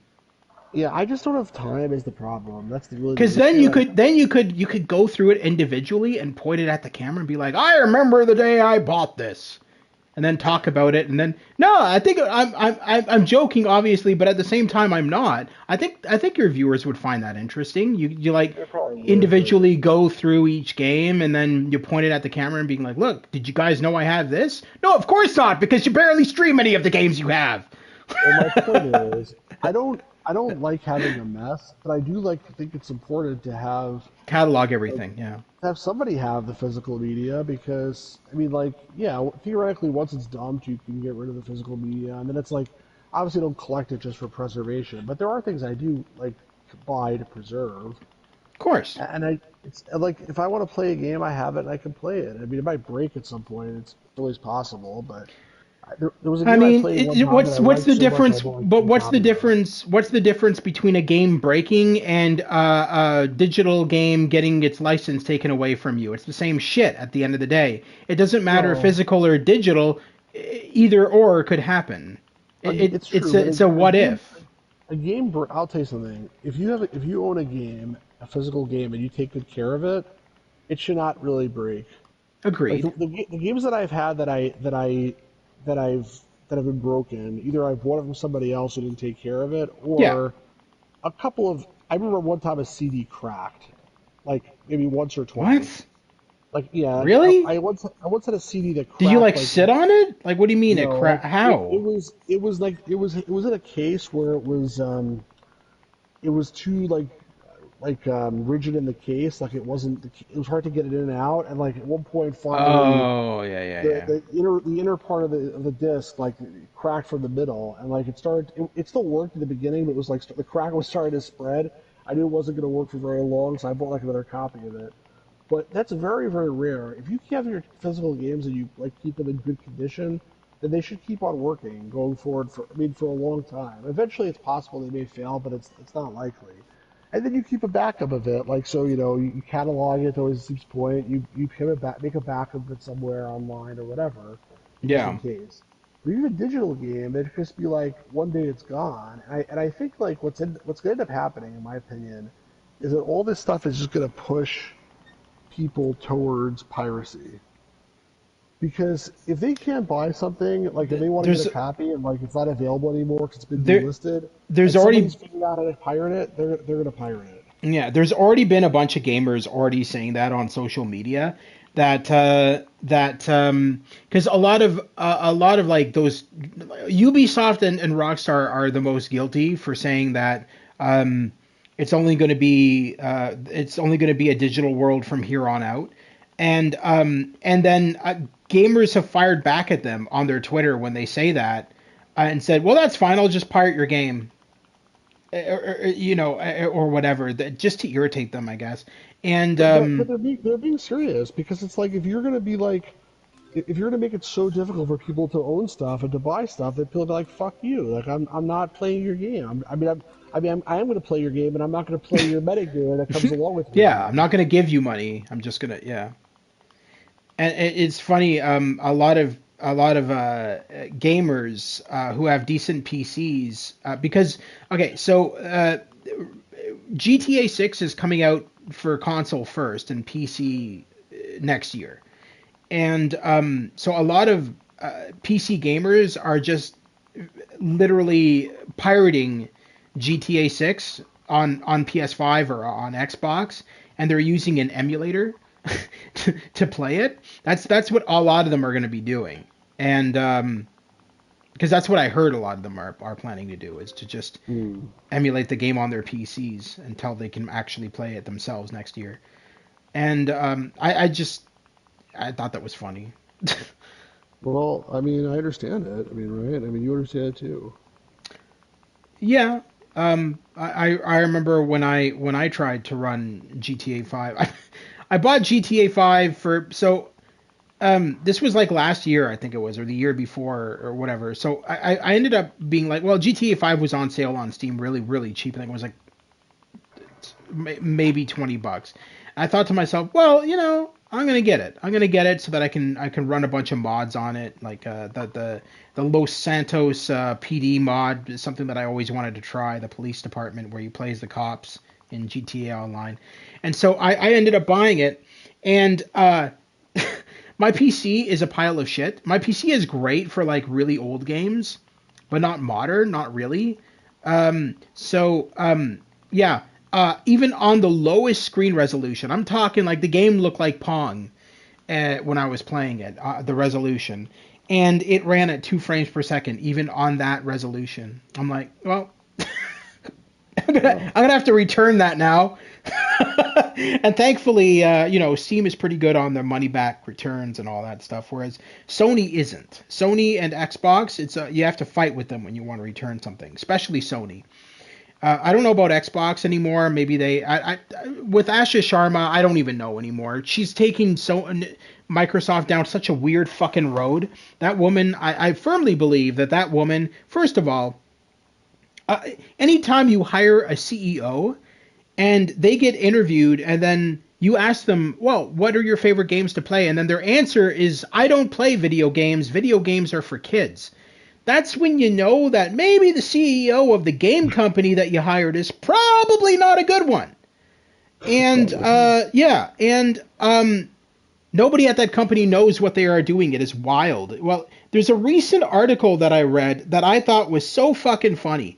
And I screen capped the start of the article for this podcast, and I forgot about it. I just remembered it now. So let me read the title for this. And I read through the article, and it's exactly like what the title says.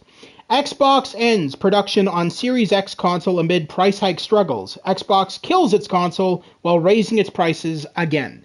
What is she doing? What is this woman doing? She doesn't know what she's doing. And she's like saying Xbox is struggling financially. And so she said, what we're going to do is pull every single one of our Xbox games off of PlayStation and make no sales of Xbox games on PlayStation. Does that make any sense? Your company is failing. You need as much money as you can get. You're shutting down game companies left, right, and center because you can't afford it.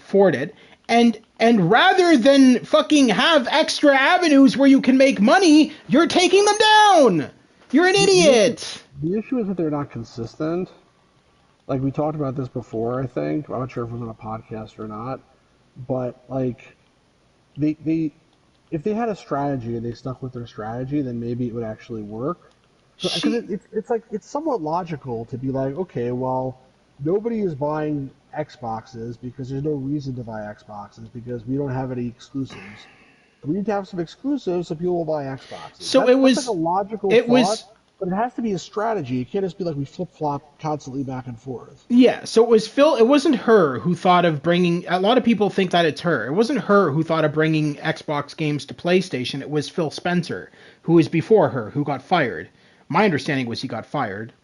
But anyway, so she took over and she's like, well, I'm making everything Xbox again. And well, obviously you're not because you're shutting down. Like, I don't even know what she's doing anymore. It's like a mess. Every time I look up gaming news, the very first thing I see is Asha Sharma making Xbox and Microsoft a steaming pile of shit.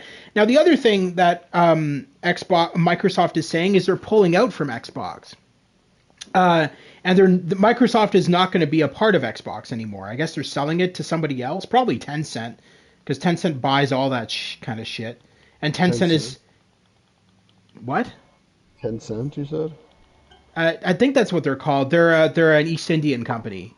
Yeah, Tencent? I don't know what you pronounce it either. Yeah, but you know who I'm talking about, right? Yeah, I don't. They were the ones who bought Ubisoft. And they're a cell phone company out of East India. They're a cell phone company? A cell phone game company. There we go. My apologies. Oh, cell phone game company. That's what I meant to say. I was like, wow, that's weird. Like cell phone companies buying them, but okay. Cell phone game company is what I meant to say. Got it. Yeah. But it's not surprising that Microsoft is pulling out of Xbox because realistically, it's been like 4 years of failing. I mean, they obviously, how much more can they take? Basically, how much more of a beating are they going to take? And I'm not trying to shit on Xbox either, because I know some people are going to probably join this podcast or listen to it at some point and be like, well, he's just saying that because he's a Sony fanboy. No, I have a Series X as well, and I like my Series X. I got no issues with Xbox at all. But you have to think realistically. This company is failing, and they're putting all of their games onto separate consoles because they need to make that money. And it's got nothing to do with the fans. It's got nothing to do with anything like that. The thing that made this company fail, in my opinion, is when they constantly released new releases on Game Pass. Every goddamn new release that ever came out on Xbox was on Game Pass day one. And I'm like, well, what's the incentive for gamers to pay full price for said game when they can just pay $11 a month and get it for Game Pass? Like, it's so idiotic. They need to police Game Pass better because it makes absolutely no sense. Because every goddamn new release that ever came out on Xbox that was an exclusive immediately went to Game Pass. And then they're going, well, I don't know where we lost the money. And it's like, Game Pass? What do you mean you don't know where you lost the money? Game Pass. They also made a lot of money on Game Pass. Yeah, of course they did because everybody was. But you okay? Game Pass was never sustainable. Yeah, but the thing is that realistically, what would you want? Do you want to pay $11 and then just get, or do you want gamers to like pay full price and bring in more money? No, It I just agree. This is what none comes of it down to makes the- any sense. This is what I'm saying before is that they've never had a strategy. Like, Of course there's a lot of not. different possible strategies, but like not having any strategy is not the right one. And always Sleep said like a good point for what you're saying before. Exclusives sell consoles, but you can't go back on your multi-platform strategy after years of nobody wanting an Xbox. Yeah, I agree. I mean, that's what you're basically saying. Yeah, the problem is they don't have any strategy at all. They They, don't. And I'm gonna. You say you don't want to shit on Xbox? I'm gonna shit on Xbox because I don't have an Xbox Series S or Series X, and the reason why is there's no reason for me to have it. Like, I don't have an Ouya either when it came out. Not because it's a niche console. Because you don't there's have no a reason what? to- An Ouya. Remember those things? What? An Ouya? You don't remember an Ouya? Ouya. Ouya. I've never even heard of this. What the hell is it? I just Google it. The Ouya was a crowd-funded Android-based home video console that launched on Kickstarter in 2012 and was Oh my released in god, that sounds so 2013. fucking bad. Designed to I'm be a assuming cheap, that failed. designed to be a cheap open-source indie game system, it was officially discontinued in 2015. Its online servers and Okay, digital store shut down entirely in 2019. And Oasis fantastic. says he has an Ouya, but the point is, I don't have an Ouya, and the reason why is because there was no reason to buy an Ouya. There was no there was no exclusives for it. Why would I need an Ouya if I have other stuff that I can play games on? And that's the same Yeah, reason why I told don't buy Xbox. Not that it's a bad system, but the ecosystem isn't there. Like when I was a yeah, kid, I had a Sega Master System that my dad got me. I asked my dad for an NES, and he got me a Sega Master System because he said that the graphics and the sound were better, and that was probably true. However, I still wanted a Nintendo because they had the best games. I mean, there's some decent games on the Master System, some good games on the Master System, but overall the games are better on the Nintendo, and that's how you sell consoles. That's how it works. So I don't know. yeah, yeah. And I gotta be honest. So there's two reasons why I prefer my PS5 over my Xbox. Number one, exclusivity.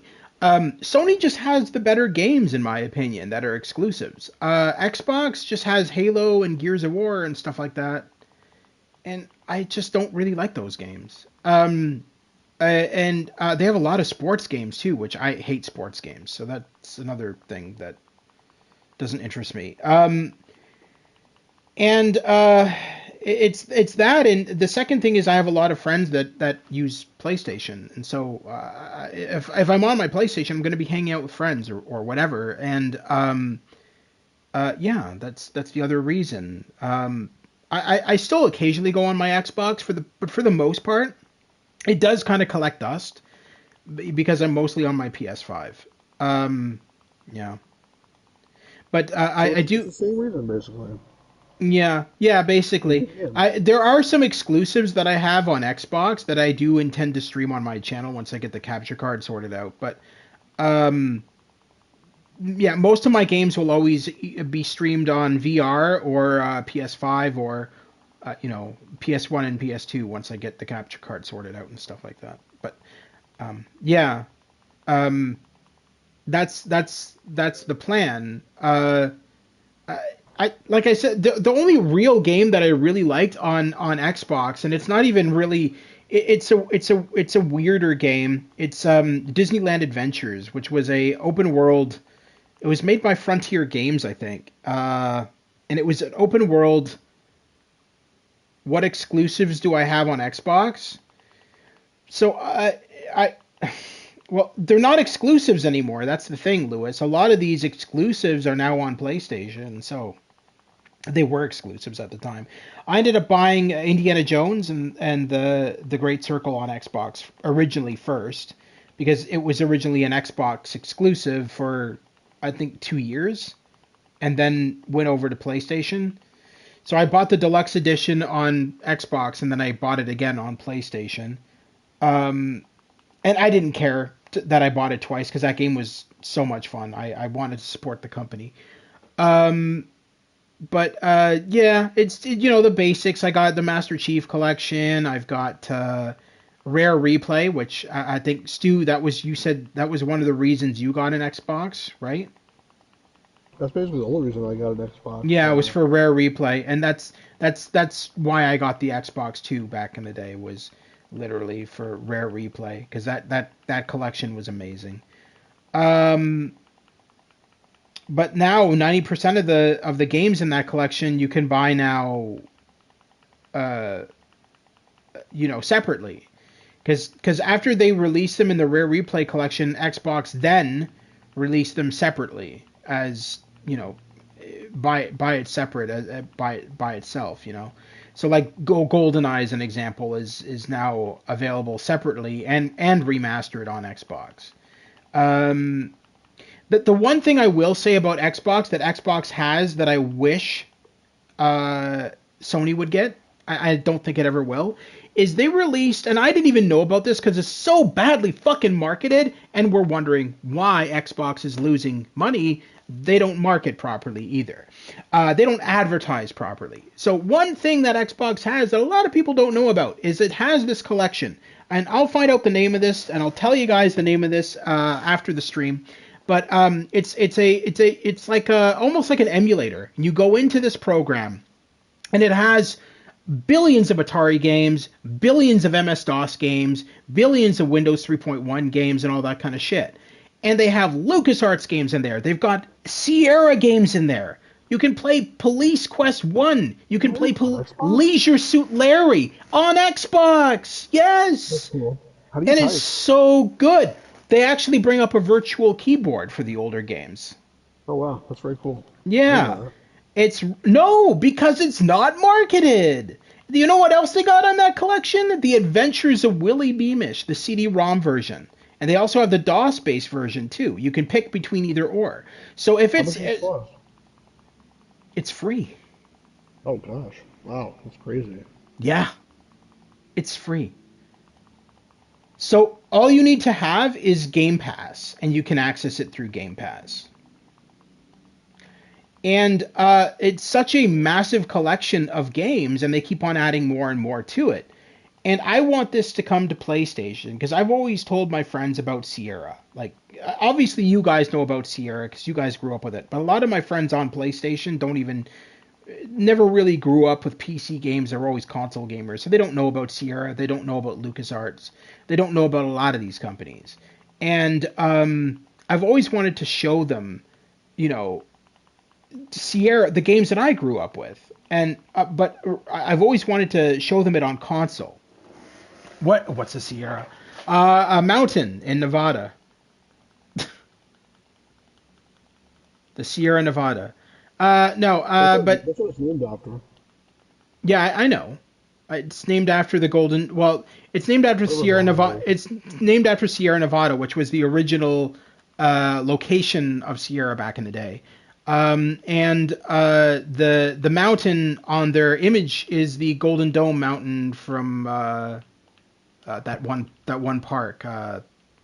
Was it, what park was that? That was the. No idea. Keep on wanting to think it's the. What? UFC? That's not a park. Yosemite, I said. Oh, Yosemite. I thought you said UFC. I'm like, no, that's not a park, Stu. I mean, well, it might be. With Donald Trump, you never know. We'll have a UFC park at one point. Yeah, it's called Half Dome, and it's Yosemite National Park. Yosemite National Park, yes. Which is, yeah. And Yosemite was right near where Sierra was based, back in the day. Yeah. I remember watching this video. No, it was a photo somebody made, and this was before AI. This was a few years ago, and they went to the location, the exact location where the Sierra photo was taken from. And they had a Sierra game box, like the old Space Quest 3 game box, which you have probably, Stu, the old Space Quest 3 game box.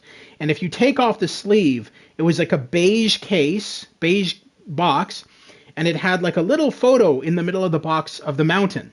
Right, Well, right. he's yeah, and so he held that up in his photo next to the Sierra the mountain in real life, and it matched up perfectly. It was like it was so cool. That's cool. It was such a That's cool very photo. I need to find it and I'll send it to the group, but it's really cool, yeah. And yeah. But yeah, I do believe that Microsoft doesn't know what they're doing. And this CEO, I think they need a new CEO, honestly. A lot of people are rooting for her. They're saying, "Oh, she's doing an amazing job." I don't know how.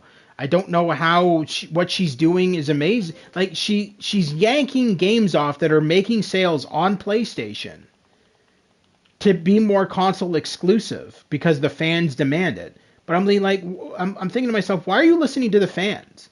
Like, you're gonna sink that company if you listen to the fans. It makes more sense to think from a financial standpoint what would be best for the company. And yanking off all those games that are making money just because fans want you to is the most idiotic thing you can fucking do. You're an It's difficult idiot. for them to sync the company though, because I mean it's Microsoft, right? So they must have a lot of Microsoft is money. bad, but Microsoft, remember what I said though, Microsoft is pulling out of that company. So no, the Xbox, I think Microsoft knows deep down that Xbox is failing so badly, they want out of it before it's a shit show. But is it going to be a separate company? Like, how's that going to work? I don't know.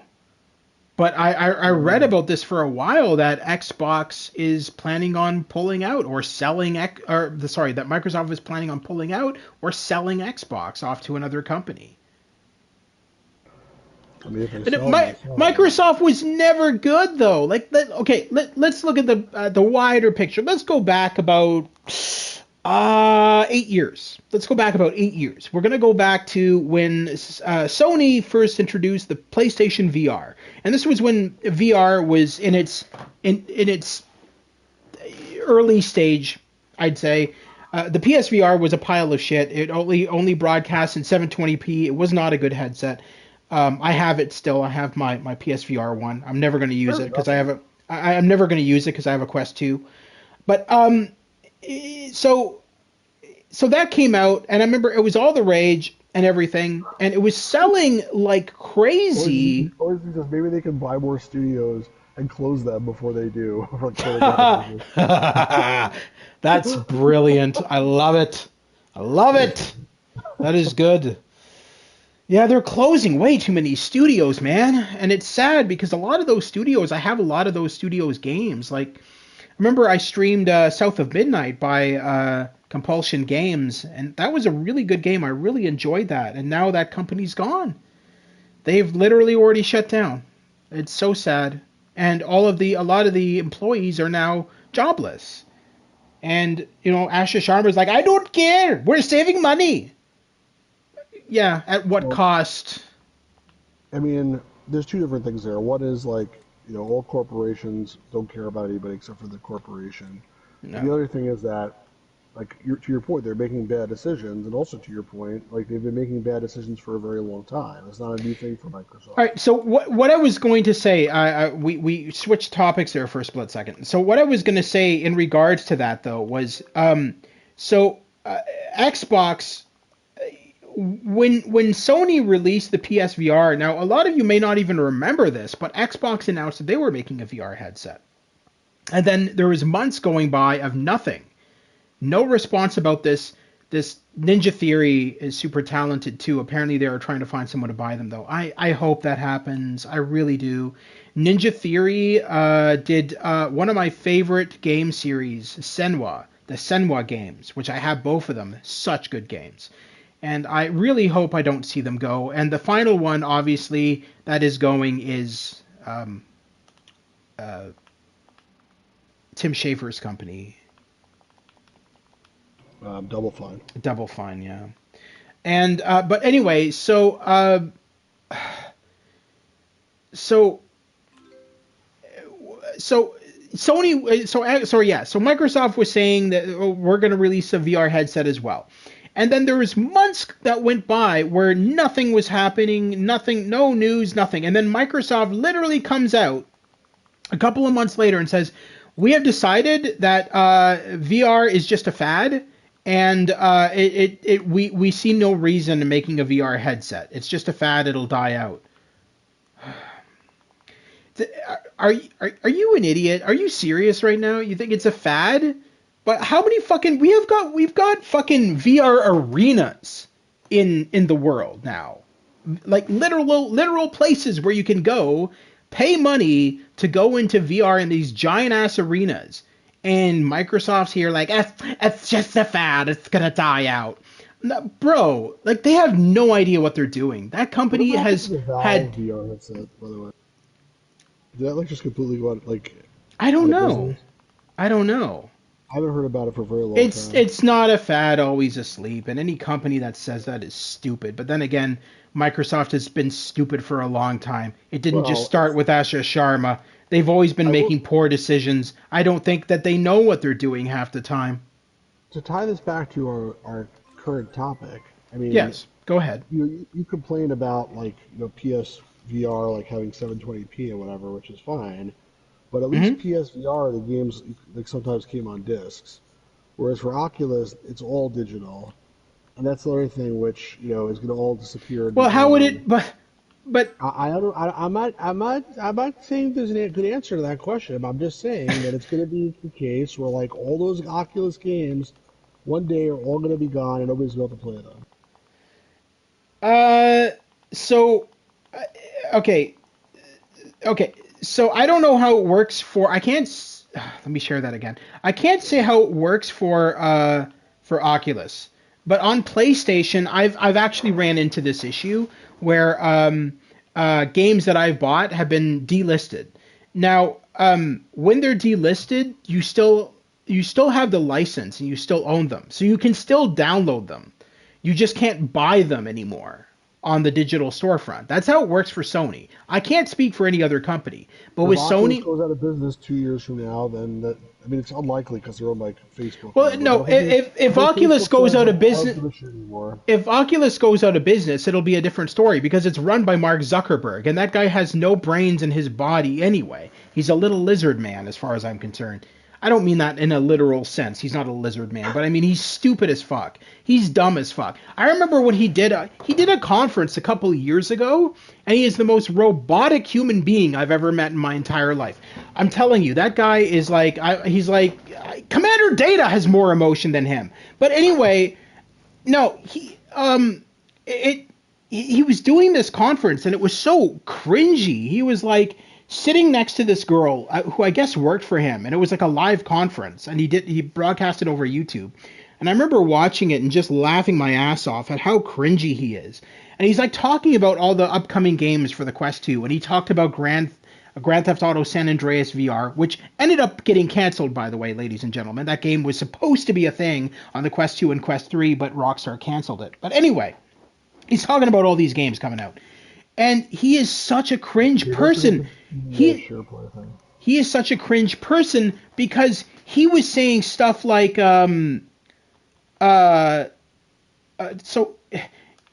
he was announcing all the games coming out for the Quest 2, and he'd be like, "Oh, do you know what? I play Beat Saber all the time with my friends. It's my go-to game." And that's literally how he said it, by the way. He sounded like AI has more emotion than him when it talks. And I was like, what is it? It sounds so insincere. And half the time it looked like he was reading off of a billboard or something. Like it didn't even feel, it felt like a really bad stage play put on by like acting students who just got into the industry, and they're constantly going, "Oh, what I have to say here? Oh yeah, okay. Yeah, I like to play Beat Saber." It was so bad, and I'm like, this is the guy that's that's advertising the Quest. I don't know, man. I can't see it lasting too long. Yeah, I don't know. Like I said, the whole company is just all these guys, all these companies know what they're doing. It's not.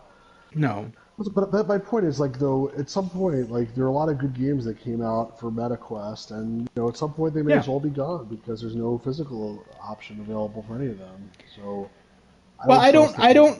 I don't know. As somebody who has, like I said before, as somebody who has had, a lot of the physical game or physical digital games that I bought yanked off of storefronts. Star Trek Resurgence, prime example. Yes, it is gone from the storefront, meaning that anybody who wants to buy it now can't. But because I still own the license for that game, it's still in my library, and I can download it or reinstall it or delete it and reinstall it whenever I want.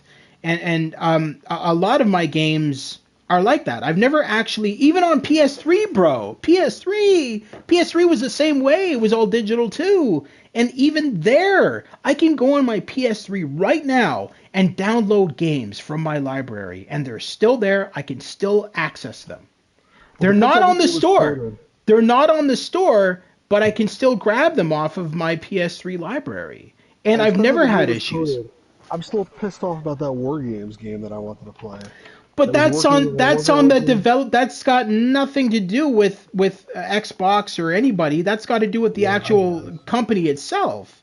And I they guess. chose to do that. I guess, but still. Yeah, no, Um, but I understand what you're saying in regards to that, but that's a totally separate matter. I agree. I liked War Games when I played it. I beat it and I enjoyed it. I would have loved to go back to it, but it is what it is. it worked out one day. Another game that I miss that I played back in the day, and I think you played it too, maybe, or you tried to. Majestic. Remember Majestic by EA? Yeah. I played it as far as it went. They ran out of content and they never updated it again after that. I was really When I surprised. played it, there was a lot of other people. So did you meet people when you played it? Yeah, there was like put you like in a cohort with like a few other people, Yeah. basically. So, but the other people when I played it were trying to fuck with me Oh, really? because, yeah, because the whole point of that game was they wanted the other players to kind of fuck with you, and so they didn't work along. So I only met one girl who worked alongside me, and the other two players were like pretending to be like FBI and stuff like that. They were like kind of, acting really off. And so I realized what they were doing. They were like trying to role play the game, I guess. And it was cool. I enjoyed it. But the girl that I ended up talking to, it was a mother of two kids, and she was telling me that the one day she's playing Majestic and she gets a phone call from the FBI. Remember, like how I don't know if how you played it when you played it. Did you set it up with your phone or no? I did, and they called Okay. me on my phone. Yeah. So they called her on her phone, but her little kid answered.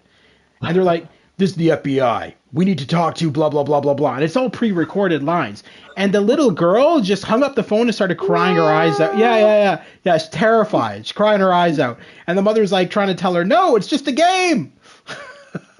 Bull crap, mommy! This guy tried to kill you. Yeah. That's pretty funny. Yeah. But Majestic, man, if you little shithead. But yeah, Majestic, if you guys never heard of that game, you can find videos of it on YouTube. But basically, it was a game made by EA when EA was not a piece of shit. And it was a game. It was literally the tagline of the game was Majestic. It plays you, and those words were never truer than that game because that game literally fucked with your mind so much. They would email you, they would send you faxes, and I did take advantage of the fax thing because my parents had a fax machine, so I was sent faxes as well, emails, phone calls. A lot of characters in the game would contact you, send you to fake websites that were made up for the game, and it was a big conspiracy. What was it about? I mean, for the longest, it was like aliens, and then it went on to other shit. It was like kind of all over the place, wasn't it? I don't remember anymore, honestly. It's been so long. I wish I could go back and play some of these games. It's crazy. Yeah, and they took you to like a website. So the beginning of the game, what I will remind you of now. Do you remember how the game started? Because if not, I'll remind you. But do you remember how the game started? Like your place gets like the studio of the game gets burnt down or something like that. Yes, and then the FBI contacts you because they're like, "Oh, isn't this amazing? You were the last person who installed this game on your computer. Where did you get your copy from?" And they're like coming after you. They're sending you emails, the FBI and everything. When I first got this game, I didn't realize how involved it was going to be and all that was going to happen. I was like thinking to myself, "Wait, is this real?" And so I Googled it up because I was like, "Am I in shit here? Like, what's going on?" And then I Googled and it's like, nope, it's all bots and it's all a part of the game. I'm like, dude, that is so fucking smart. Like, that is such a smart fucking game. It was a good game, and it's really like it's really sad that you can't play it anymore. No, they shut down all the servers for it. Yeah. Oh man. I wonder if there was a reason for that. I wonder if they got into trouble or something. I kind of curious as to the backstory of that. I'm assuming. Sounds like the worst game ever. No, it was actually really good. Always Asleep. I don't know if you're trolling or not, but it was actually amazing. It was a cool. It was like they call like an ARG now, alternate reality game. Yeah. Where, like stuff happens outside of the game, like people call you on the phone and you got text and stuff like that, or emails. Actually, I don't think it was text. It was emails. I remember. It was emails.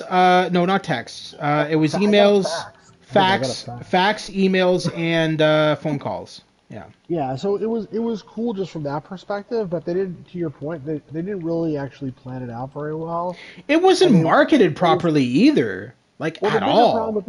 It wasn't marketed that well. Though actually, it was in the news. But the bigger problem with the game also was that you had to wait for shit to happen. So like, you played it, let's say, for 5 minutes, and then it'll be like, okay, you did everything there is to do today. Like, come back tomorrow.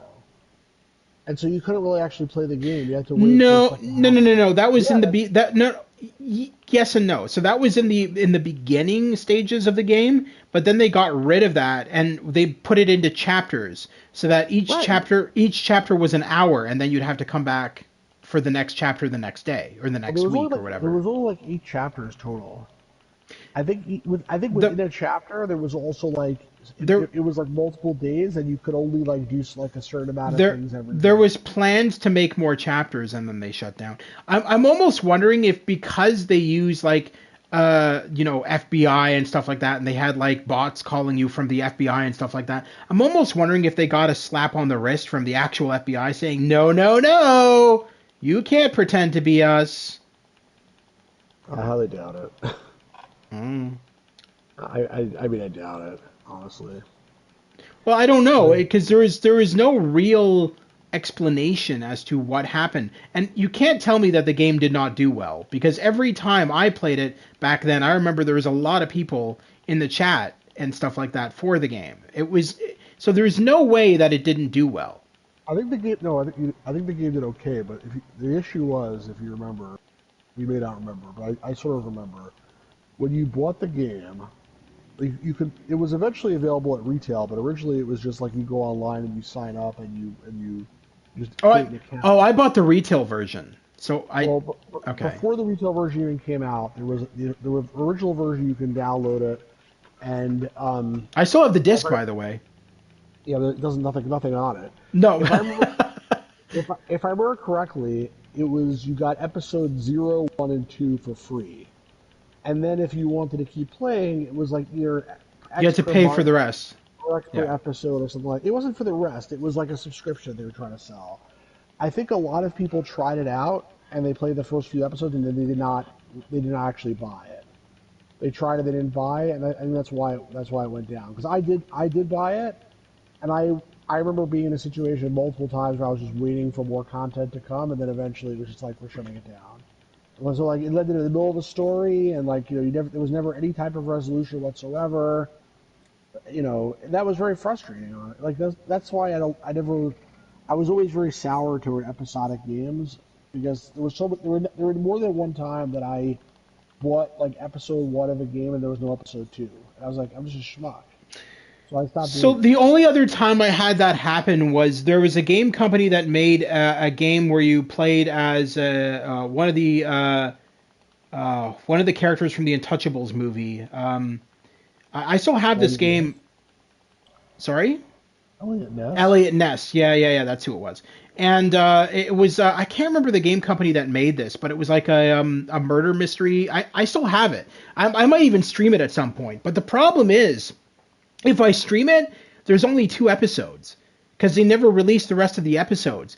And for the longest time, it was like, no, don't worry, it's still in production, it's still in production, it's still in production. Well, dude, it's been like 15 years. If it's still in production, there's a problem. So, yeah, and that's the only time I ever had that issue where like the game was so good and it dealt with like the mob and everything. And Elliot Ness is retired and he's working at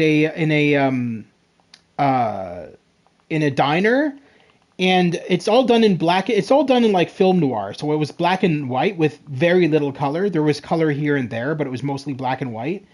And the animation was so good. It was very beautiful animation, and it dealt with Elliot Ness working at a diner, and then he gets visited by this guy. I think he's a cop or something like that, and they find out that like he's not really involved in a murder, but like people who he knows is, and so they ask him, would you be willing to help us with this, figure this out or whatever.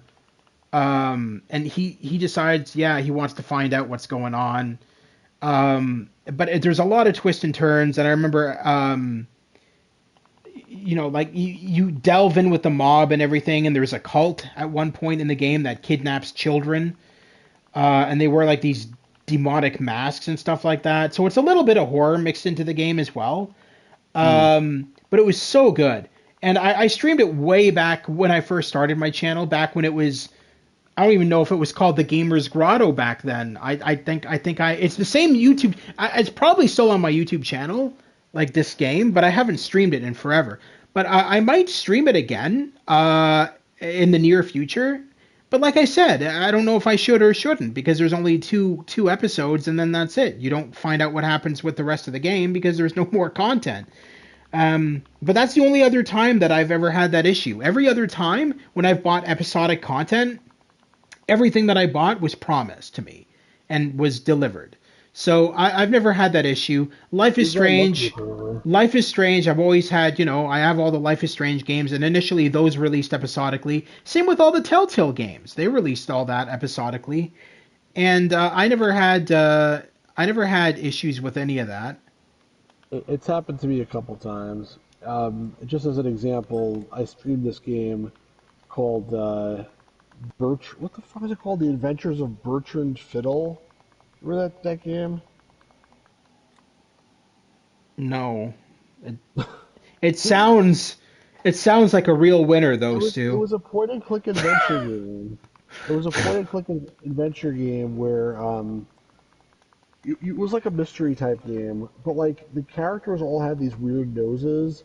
Like their noses, like the art style was like their noses like they had these long noses, like lines across them, like sort of looked like, I don't know, Piglet from Winnie the Pooh. I can't even explain it, but okay.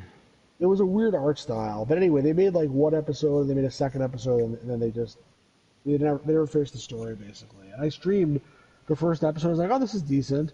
And then I bought the second episode and I streamed that, and I'm like, this is not that good actually. It sort of sucks, but okay. And then there was no third episode. It's like done, because the second episode sucks. Nobody bought it, and that's it. Game over, man. Basically. So wait, so they didn't make a third episode? They didn't make a third episode. So how many episodes was there originally supposed to be for that game? I don't know. I don't remember. Interesting. But they didn't make any. Yeah, so I think what game companies should do, and this was the biggest problem I had with Telltale, when it's an episodic game, you should just be able to pay one set price and have access to all the episodes. I think a game company that did it really well was the guys who made Dispatch, where they did it like a TV series, where each week a new episode came out. So for Dispatch, when that first came out, you paid, I think it was like $30 for all of the episodes. They didn't sell them separate. You pay one set price for the entire game. and then they would you do the episode, and then at the ending of the episode they said next week, and then they do like a trailer for the next episode at the ending credits, and then the following week the second episode would come out. The following week the third episode would come out. So it almost did it like a Netflix series, and I really liked that approach because it during the week it got me so excited. I'm like, oh dude, what's gonna happen next? I was like on the edge of my seat. Whoa, what's gonna happen? I can't wait. I'm so excited, and it got me so invested. And I thought to myself as I'm playing this, and because I was experiencing it live with you guys when I streamed Dispatch. That was one of the few games that I actually did. I streamed, so I had never seen anything in the game yet. I was seeing it for the first time with you guys when I streamed it, and so that was one of the only games that I ever felt that invested with in a very long time. And I think it was because of that approach that they did. It felt like it was almost like a TV series, except you were in complete control. And how they did it, like the next time on Dispatch, and it was like you had to wait a week for next time on Dispatch to find out what happened. And I thought that was very cool. And that's the only time I've ever seen, and that's a recent game too that came out like last year. And that's the only time I've seen an episodic game done properly. Really. Telltale, I never really liked in the sense that you could never buy the complete package. It was only after the fact that they allowed you to buy the complete package.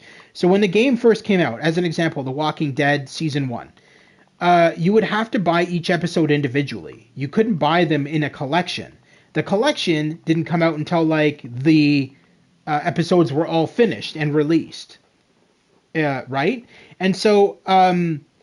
you could buy the Telltale ones like when they were still like they encouraged you to buy. I mean, they try to sell season passes, but you could also just buy one episode. No, not that I remember, because I played The Walking Dead on PS3 initially, and PS3 may have been different. Like I think on PC you could buy individual episodes if you wanted to. Actually, no, I'm pretty sure. No. But that's what I'm.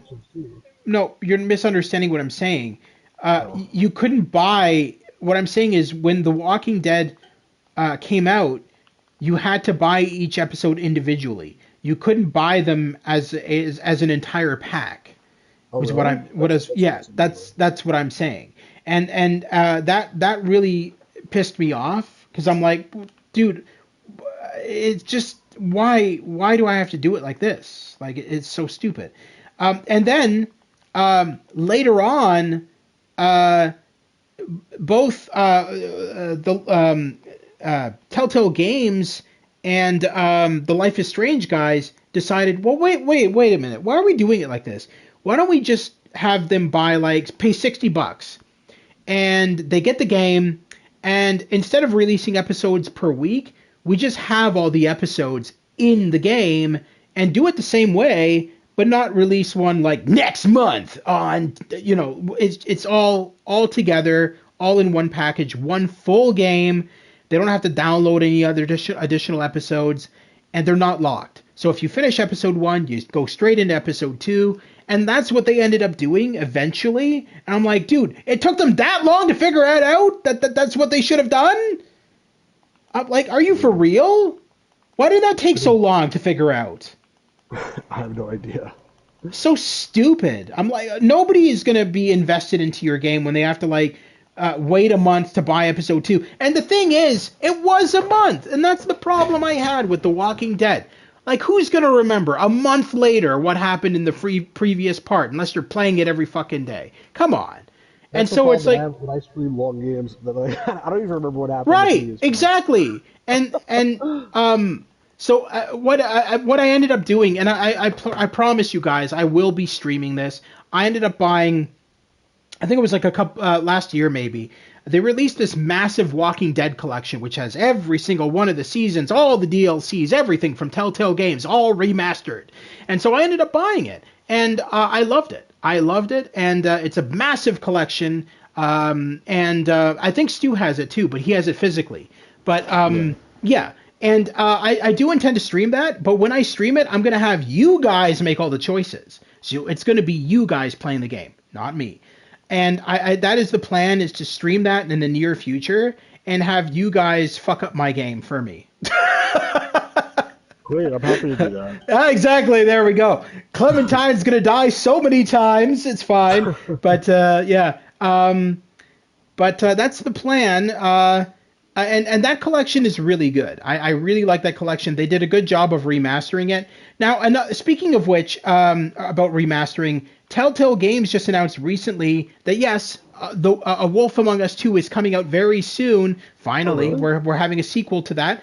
But A Wolf Among Us 1 is getting a 4K remaster, and that's coming out before A Wolf Among Us 2. No, Clementine, Vietnam memory.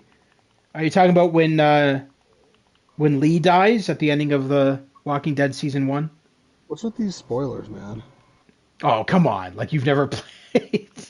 I mean, I know what happens, but there may be other people that like don't. Come on. Okay, dude, I think there's a limit on how long a spoiler, you know. Yeah, I'm it's been like what 15, 20 years. I'm pretty sure that if you haven't played the game yet, spoiler cast more like, yes. We aim to please, always asleep, we aim to please.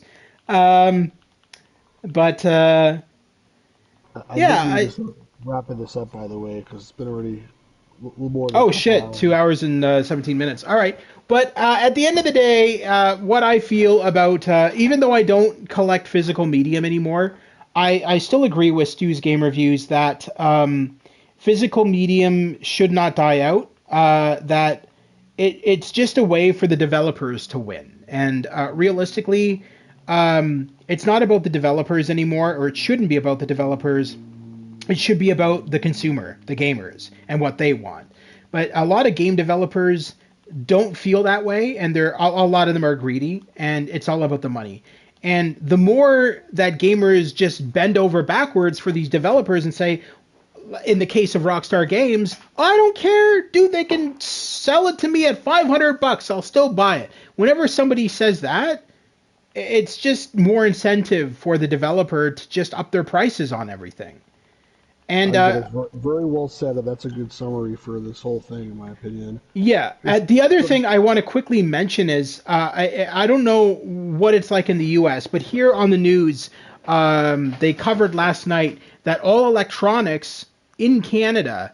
Now, I don't know if this is like it in the U.S., but all electronics in Canada, whether that be Xbox, PlayStation, SSDs, everything is getting jacked up in price. Now, our news is saying that it's because of AI. That doesn't make any sense to me at all. There's a big chip shortage because like everyone is buying these chips to use for AI applications. So there's a chip shortage in general. So anything that's hardware like that uses chips, that's true. The prices are going up. But the other thing we need to remember, though, is that Donald Trump put a massive, massive, massive tariff It has on an impact. anything coming in or going out of the U.S. from Yeah, but Japan and China. doesn't It, impact Canada. I'm pretty sure it does. Actually, I'm pretty sure I it don't think does. so. You guys, unless you guys are bringing your stuff through the U.S., I'm pretty sure like I Canada think, gets but its I stuff think from Taiwan or I'm whatever. not. I'm not sure. Now I don't know if that's going to change with Carney's deal with Japan and China, which is taking effect next year. Maybe we'll get lucky and our prices will drop. But as it Maybe. stands right now, if you want a gaming console, keep fucking looking because you're gonna have to buy one used. Because I think for a bare minimum PS5, it's now over $1,000 in Yeah, I was Canada. reading like someone paid like in the U.S. like U.S. dollars like 950 for a PS5 Pro. Um, Yeah. that was used, I'm sure. So it's crazy. Yeah, no, that would have been used. Brand new, they're I want to say they're close to $2,000 right now. Um, it's pretty pathetic, and so you better pray that you guys keep your consoles in good shape if you have them. Clean them. No, I'm being serious. Clean them regularly, and always defrag your console. A lot of gamers, I'm shocked at how many gamers don't realize that you can defrag your PS5. but you can, and I would highly recommend doing so regularly, especially if you're a gamer who buys a lot of games and deletes a lot of games. If you're doing that a lot, you really need to figure out how to defrag the console. I'm not going to give you step-by-step instructions on how to do it in the podcast, but you can figure it out by Googling it. But do it regularly. Clean your fans regularly on your PCs, on your consoles, on all that stuff, because that's how your consoles and your PC are going to fail, is dust and all that kind of shit. So you gotta take care of your shit, and it'll last for a very long time. If you don't, you're going to be spending $2,000 on a new console. Or not have a console. Or not have one. Yeah.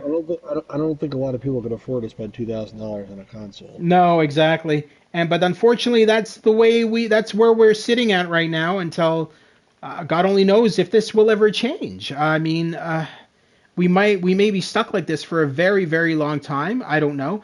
Now, speaking with Canada, I think it's going to be a little bit different. I think we're going to be seeing a price drop on all that stuff. I don't know how much of a price drop it's going to be. It might not be much of one.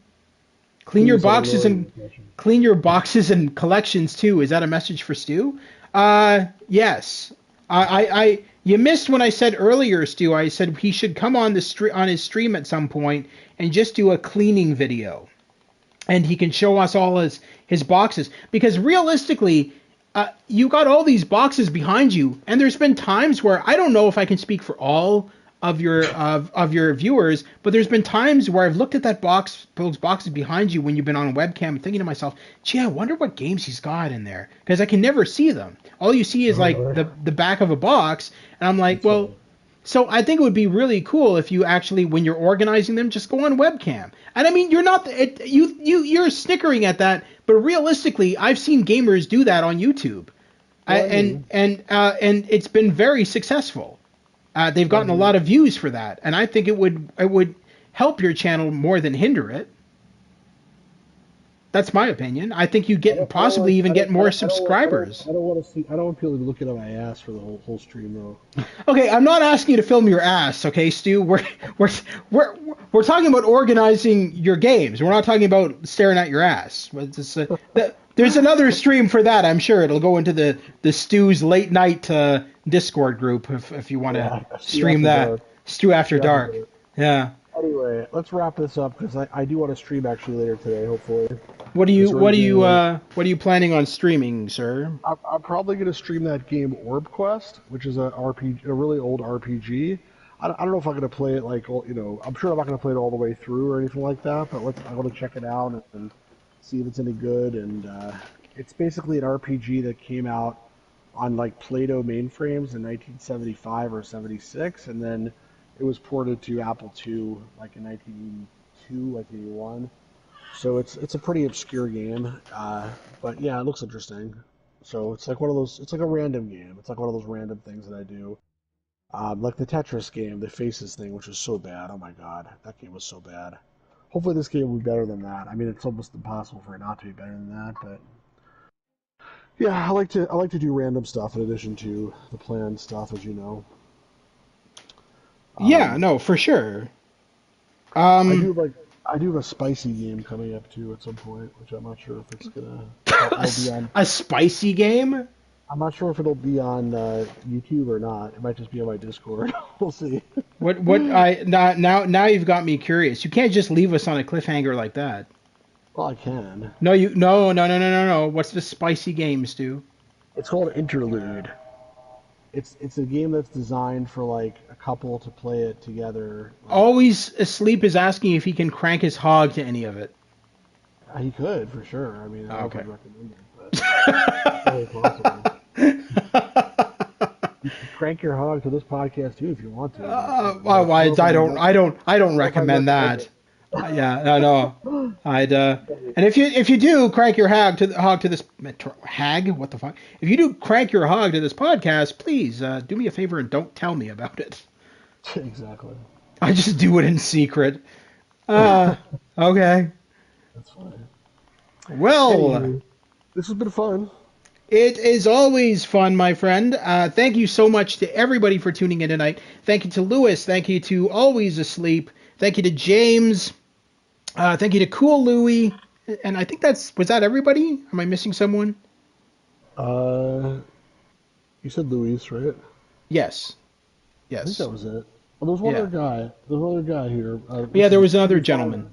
Peter Peter Fiver. Peter Fiver, yes. Thank you to Peter Fiver as well for tuning in tonight's podcast. It's great to have you all here.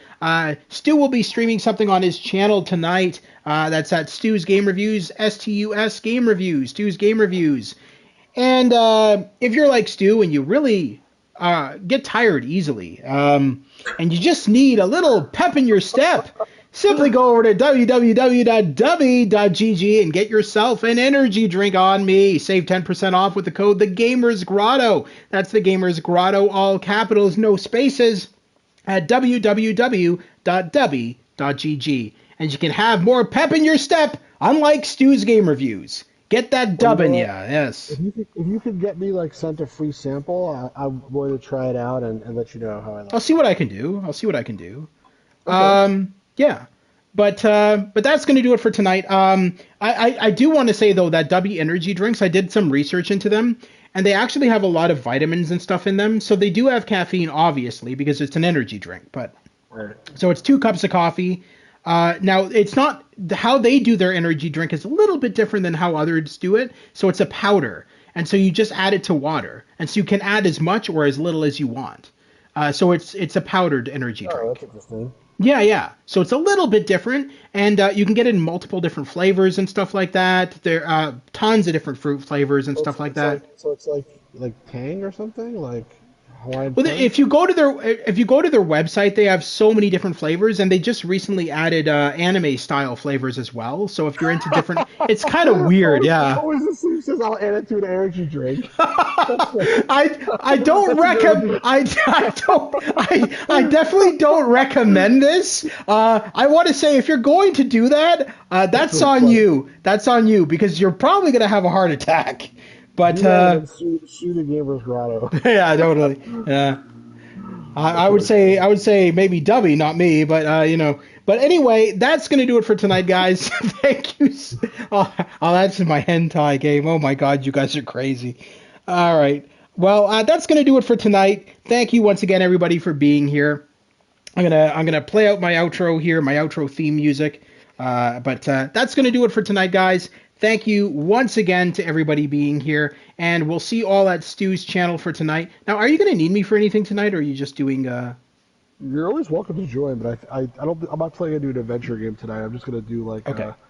this RPG. But yeah, I mean, listen, if you want to be there, I'd love to have you Yeah, always. yeah, And yeah. Of course, of if you don't want to course. be in the voice, you could always be in the chat too. I like to What? hear So your what is the game commentary. again? It's like a. It's like a top-down role-playing game. It's like Oh, you get some okay. stats, then you go out through a dungeon and you try to find treasure and fight monsters or something like that. It's like one of those games. I haven't I played it, so I gotcha. don't know You how good it is or not. So But I'm not gonna like is this gonna be like the other night where you streamed that face tryst or whatever Faces the thing. hell No, and you're like but no, hold on, no, I got to bring this up quickly before we go. I So already brought it Stu up. tells me all the time I like to stream things right. I don't like to look at games in advance. I like to stream them right, so first time reaction. And I'm like, well, if you actually played this game before you streamed it, you probably would have realized it was a steaming pile of shit, and you could have streamed something else. Yeah, Cause but you know what? dude, no, hold on, no, there's no, you know what? Hold on, let me There's continue on more. here. No, hold on, because I finished my stream because of that power outage when I was streaming the pinball, and then I was like, oh shit, Stu's still streaming, and I'm like, well, it's only been like a couple of minutes, so it was only like 15 minutes, so I was like, shit, I'm gonna go over there and watch. I go over there and I'm telling you, you're ending the stream. And I'm like, what? Like, as soon as I joined, you're like, well, that was a steaming pile of shit.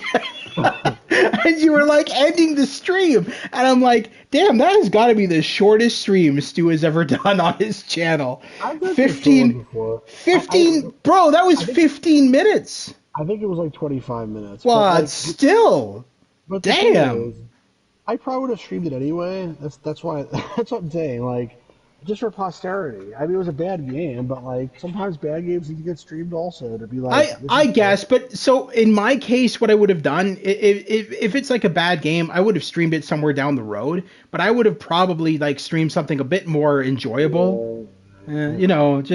Just thinking Well, logically, this man. game is okay. This is different. This game is a classic game. Uh-huh. It was a big deal. Lots of people played it. However, it may not hold up at all. It might suck in 2026. But You're again, still I talking want to about try it. Faceless? Oh no, you're talking about the Yeah, RPG. Okay. the RPG. Yeah, What is that for? Is it PC or is it on Atari? Apple II. Oh, Apple too. All right. Well, yeah, whatever. Well, I guess we'll find out tonight. But anyway, yes, check him out. What time are you going to be streaming, sir? Probably around 10 o'clock. All right, so check him out 10 p.m. Eastern Standard Time at Stu's Game Reviews, STUS Game Reviews. That's going to do it for us for tonight, guys. Have a fantastic night. Thank you, everybody, for being here. We'll see you soon. Time to play my outro.